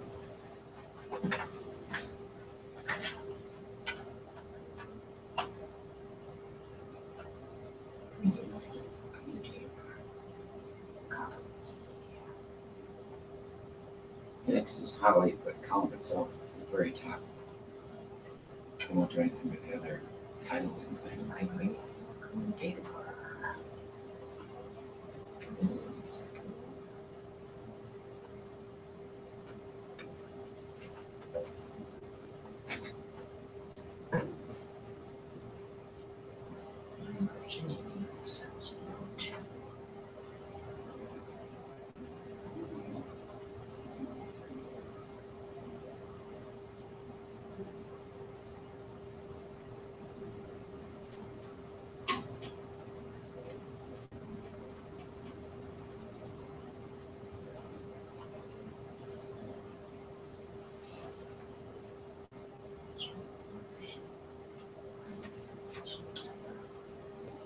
This is something I don't think we talked about. Rather than having a range and always putting in A2 to B to A30 or something like that, we can actually create a named range. And that's sometimes helpful. So what, and I know they're going to have us use this one later. So I'm going to actually highlight first B4 to B33. And a couple ways we can do this. I'm going to right click on it because I'm a mouser now. You're getting me doing that now. Yeah. On the list is a thing called Define Name near the bottom. It's going to bring up a dialog box, and we actually get to name it. They already, in my case, it already put in fiction because I was guessing this. So I'm just going to go ahead and add fiction 12 and OK. Now, I'll show you where this is stored.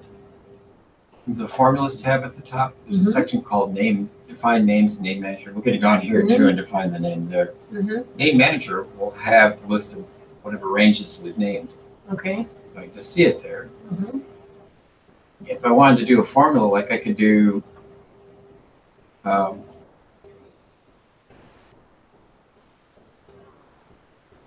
this already, I mean, we could already do a simple sum total there, but if I was someplace else and wanted to do a sum total, I could just do a sum, and instead of putting in that range, I could just type in fiction, fiction 12. And it actually highlights that, and if I hit enter, okay, there's my 12. Again, I put it in a different place. Down here, we could have just done a simple one. Kind of handy. Now, again, this wasn't a real long list. If it was 500 rows or something like that, that could be a helpful thing. Good. Didn't say I got it wrong. Sometimes I didn't finish mine either. I didn't finish mine.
next one about modifying the title style is interesting. It's really, you don't ask us to do anything with it except modify the style.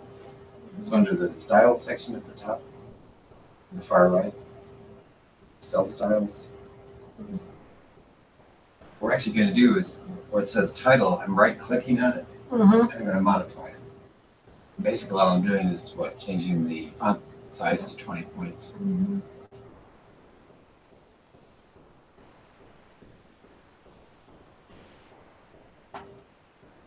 We'll have a similar one later, but they'll actually have us apply it. Here they didn't have us do anything. So, okay, that's nice. Can't see any change.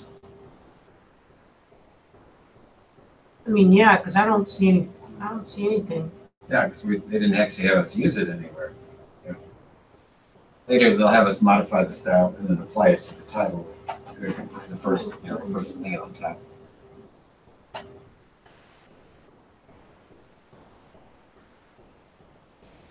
This next one is actually you're on. No, I'm still trying to modify the title. Okay. Here, Cells. cell styles. Where it says title, Mm-hmm. right click on it, and we're going to modify it. Then go to format, that format button, and change the font 18 to 20, I guess. That's all we're having us do. Okay. Okay. Okay, but when I just did this and then here, 20. That's the manual way to do it, but they didn't ask us to do that. They just asked us to change that cell style. They didn't actually, that's why I say they only wanted us to modify the title style, Okay. not do anything else. Okay. When it's a one-on-one like that, unless we're going to use that for 20 other documents, why bother to change the style? I don't know. Anyway, that's just me. Now, I help you with this one too. It's actually, they're talking about a range reference called research. What it is, it's a named range. Okay. So if you go to the formulas tab at the top, and name manager, you see they've already created a huge list of ranges in there. And scroll down a little bit, and you find actually research total is the very bottom one. So I'm going to double click on it just to open it up. What they're telling us is that the range needs to be changed. So I'm going to actually click on I've got the little edit name. I'm going to click on that box. It actually took me up.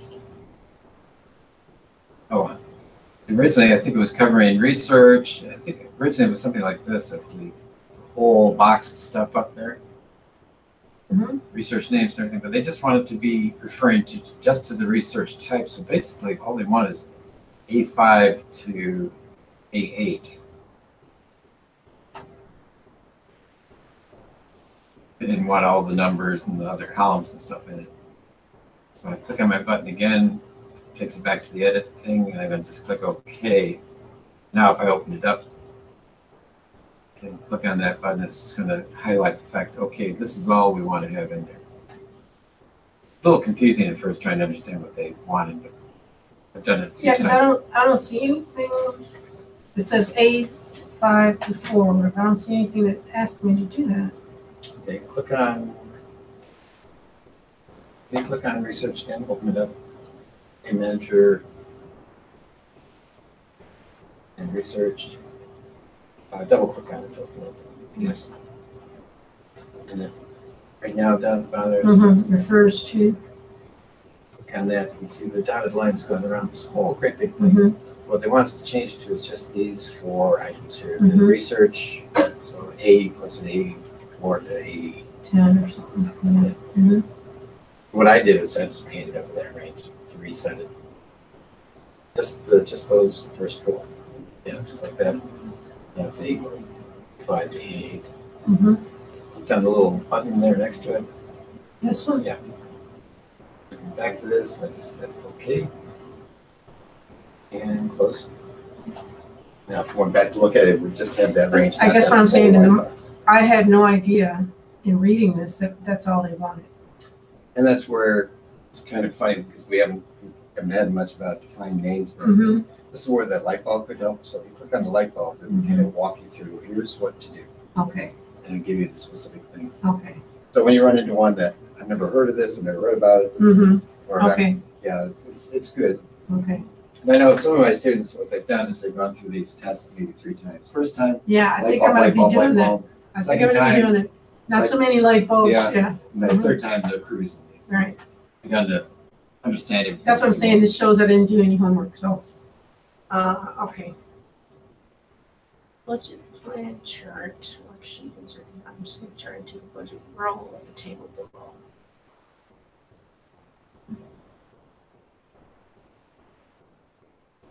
This is, to me, this is sort of a funny one because it's kind of lame. We got this chart down below, and then they got row 41, I think it is, where they got these places. You can have charts with tables in it. We don't have a table in it, so what they actually want to do is type in the values in this row 41 from above. So research is 0. Communications is 0, networking is 0, event is 35, and advertising 38, PR is 17.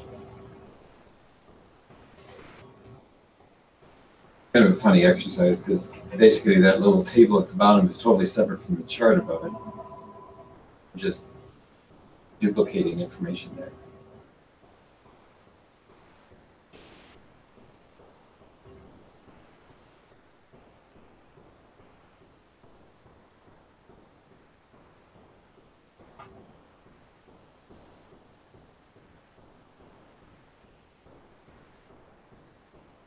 I haven't actually tried that. I'm going to go back and do that again.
When you were saying, how can you tell if you unmerged?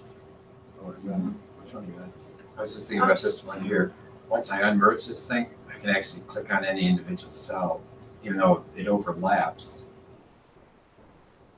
And when it was merged, I couldn't do that. So when they're all merged together, it just looks like it's one big cell.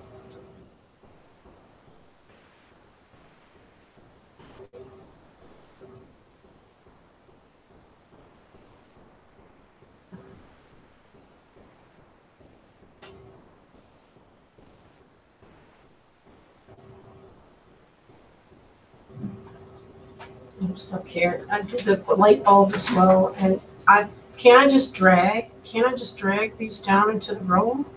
No, just have to type them in. It's kind of a weird one. That's why I said it's kind of a weird one. So on the budget line, Yeah, so just the numbers that are there.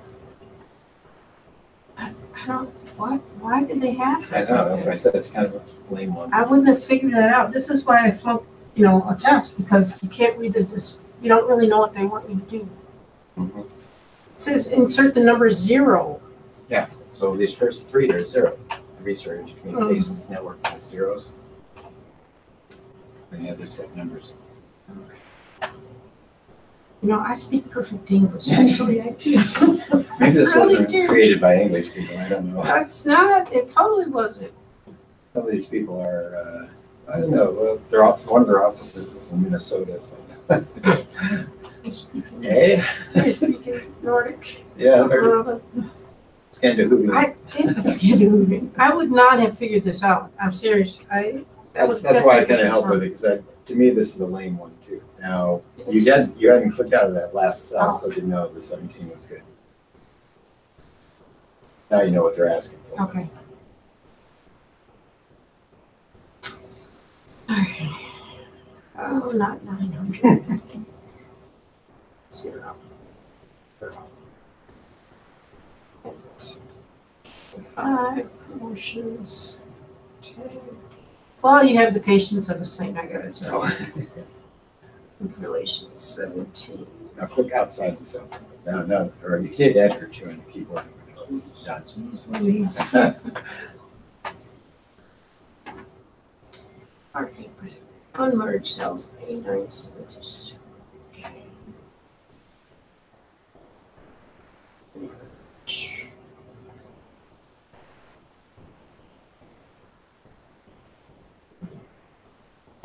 Like that. I went up to the top there. It's way at the bottom though.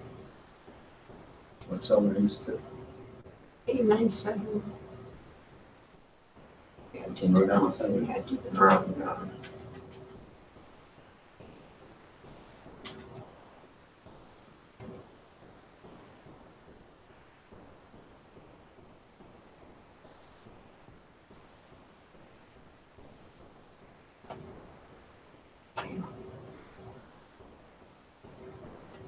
Here we go again with the eye chart. All right. Here comes spark lines to some E10. This is one where they finally got us, so it's not on the budget plan chart, it's on the other worksheet. The marketing budget plan. They actually brought us into the wrong worksheet. It's the first worksheet that we need to get. Marketing budget plan. Yeah. It says budget plan chart. I'm in there. You want to be on marketing budget plan. All right. And then add column spark lines in cell E10.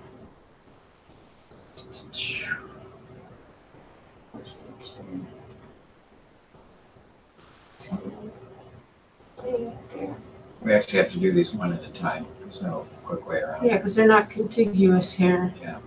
It uses the data.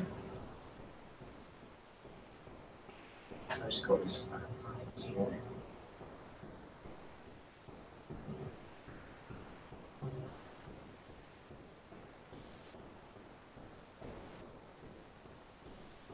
Oh, I can do multiple formulas?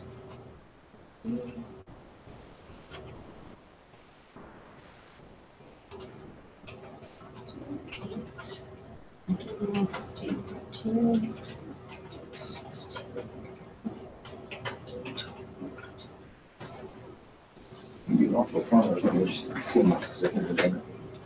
23. 8, 69. That's going to put it all in one location. Let's go to the ranges for all those locations. You had just E10. You need to have E10, E18, E25.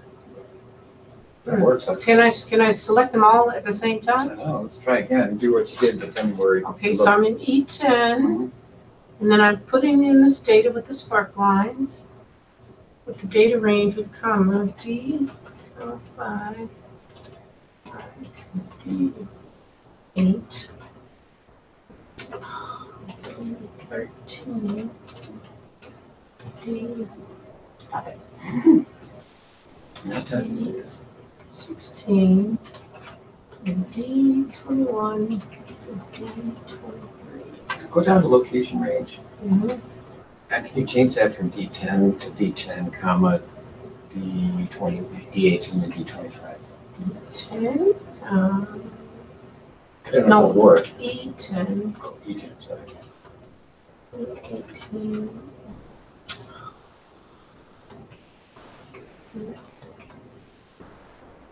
This works. I'm going to be impressed because I have not tried it this way. It worked. Look at that. No. But it didn't like it that way. It had, oh, Hmm. because it was a line spark line and it's supposed to be column spark line.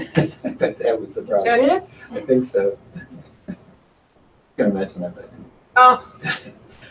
All right. and I always do that because spark line just sounds like a line thing. But I'm impressed. Now you're on the wrong tab though right now. All right. Got us through there. Start fresh. Insert. Spotlight. Column. Start first on the mark. Do it again.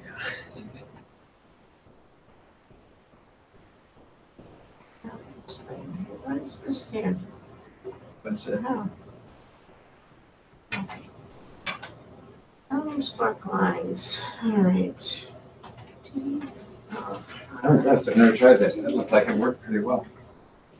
get T to D. 16, T.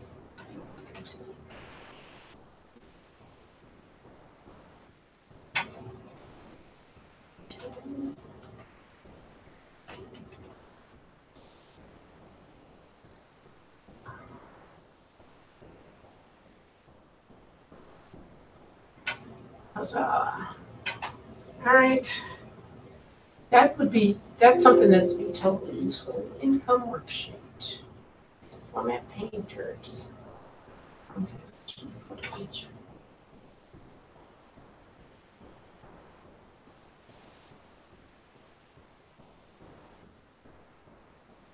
This is the one where I showed the paintbrush, so this may be helpful that way.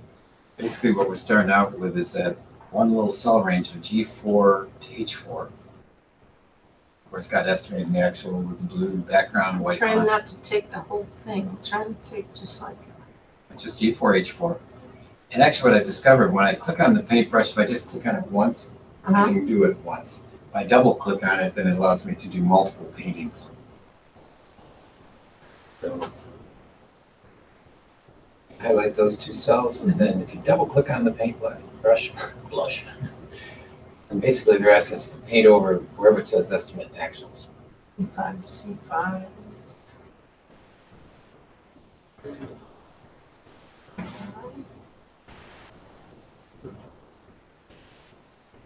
Oh,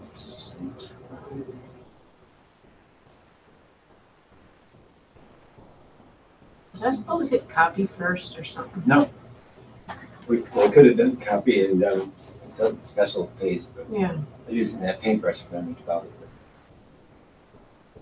it. I don't even really see the difference. Well, in black and white now they're blue and white font. Hmm.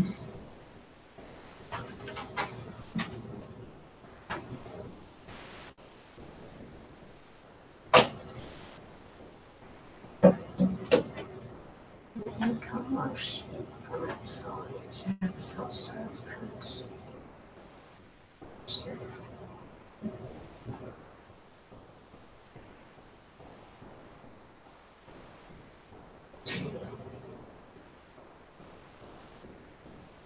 Half of it was already currency, but those first couple columns are just numbers. Just having to make them all consistent, I guess.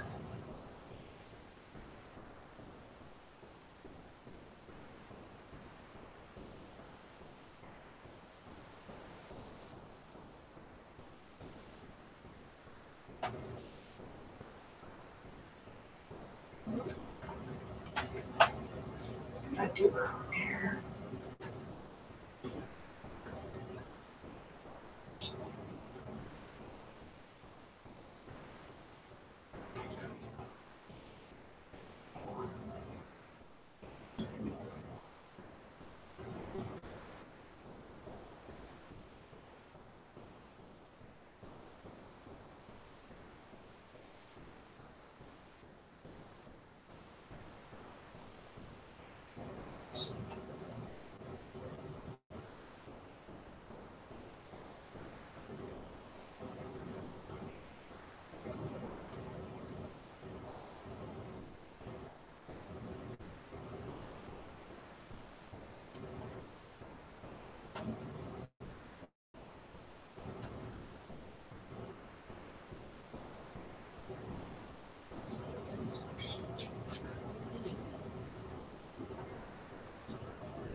Well, I can't get what they're saying here. I've tried underlining it and not underlining it. I know I'm in the right. See, it just wants those words typed into those ones. Yeah, that's all I did. I've done it 3 times now. If you didn't underline them, you You need didn't. to underline it's showing what you need to put in there. Graphics in line B21. Mm-hmm. Not giving me the right answer. Okay. Do it again. Definitely a column B21.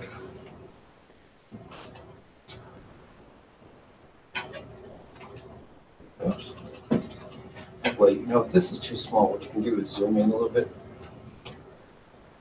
You can either use like the zoom button on the bottom right, or what I do is control key and my roller. Make it a little easier. Graphics. Forms on the other one. What I would do is hit enter, because otherwise then when you're done. Maybe that's what I'm not doing right. Yeah, That's so what you I'm not stay in doing the right. cell with the cursor still in there. You might think that you're not done yet, and therefore it's. Not right. Yeah, Okay. right. Just typed it like 20 times.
I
don't know how to copy only the formatting.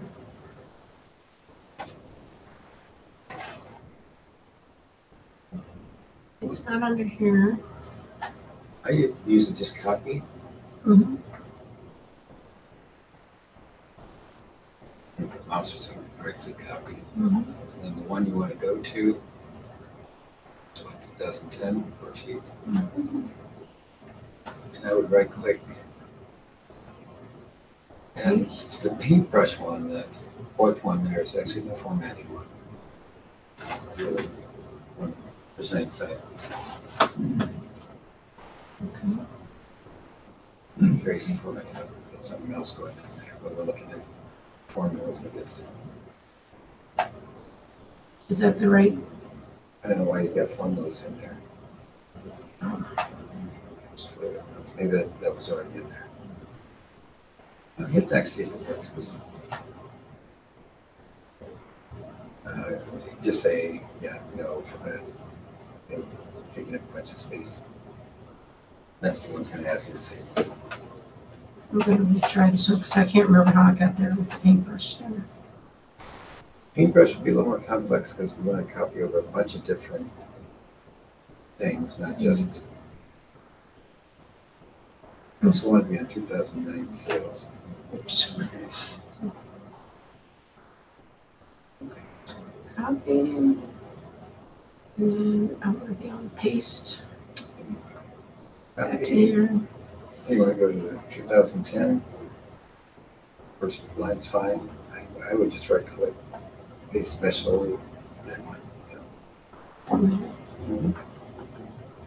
If you don't see it in those 4 icons, you can do the pull down, see all the different icons. Usually those 4 are pretty much enough for us. And then, it's funny, there's only 2 questions and it asks us that. It's, we're saving too much data. All right.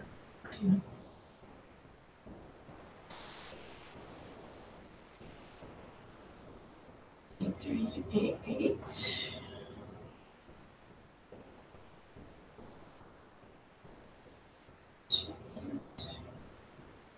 Okay. Actually, overtime, I was going to do a couple more you can, but Oh, or you can. that's true. No, I gotta take this person's phone back. Okay. What I suggest doing at this point, out of the corner there, you get the little disc and save. Yes. Next. Now you'll have that saved with your resume test one. So Okay, once I get home. Yeah. Do I log out here? you can. I probably should, because then I'll be able to walk back If you in. click on the exit, that's the same thing. Some places you click on the X and you're not really logged Yeah, out. really logged out. Oh my God, my brain's gonna explode. Well, okay, I will promise to catch up in much more of a whiz next. I think you're probably already ahead of some of our other students. That doesn't get me passing the test, so I want to suggest you might meet up with me tomorrow after my class in Gurney. She's just watching it so far. She hasn't got it set up in geometrics yet. I don't think she got Ultra BNC to work. Oh, God. Right, so she's just kind of observing at this point. Yeah, And she only saw half today's class. yeah, that's right. Don't need to do anything here? No? All right, I'll say. bring all my stuff. Bring back somebody else's phone and forget my own. That'd be, That would be bad. yeah. All right, well, thank you for your infinite patience. Oh, you're welcome. And I will catch up. Just to pass here. Take care, have a great rest of your week. Thanks. And then I'll go by November 6th is what we've got to be up to, or is it including? As far as your schedule goes? Yeah. So I should, by November 6th, I should have all these done or up to this, Up through chapter 3. up through 3, And okay. 3's, like I said, it's just on one Okay. subject. We almost looked at it here because it's this thing about format as table. Okay, all right. I'll pick through it. Okay. All right, thank you again. You're welcome.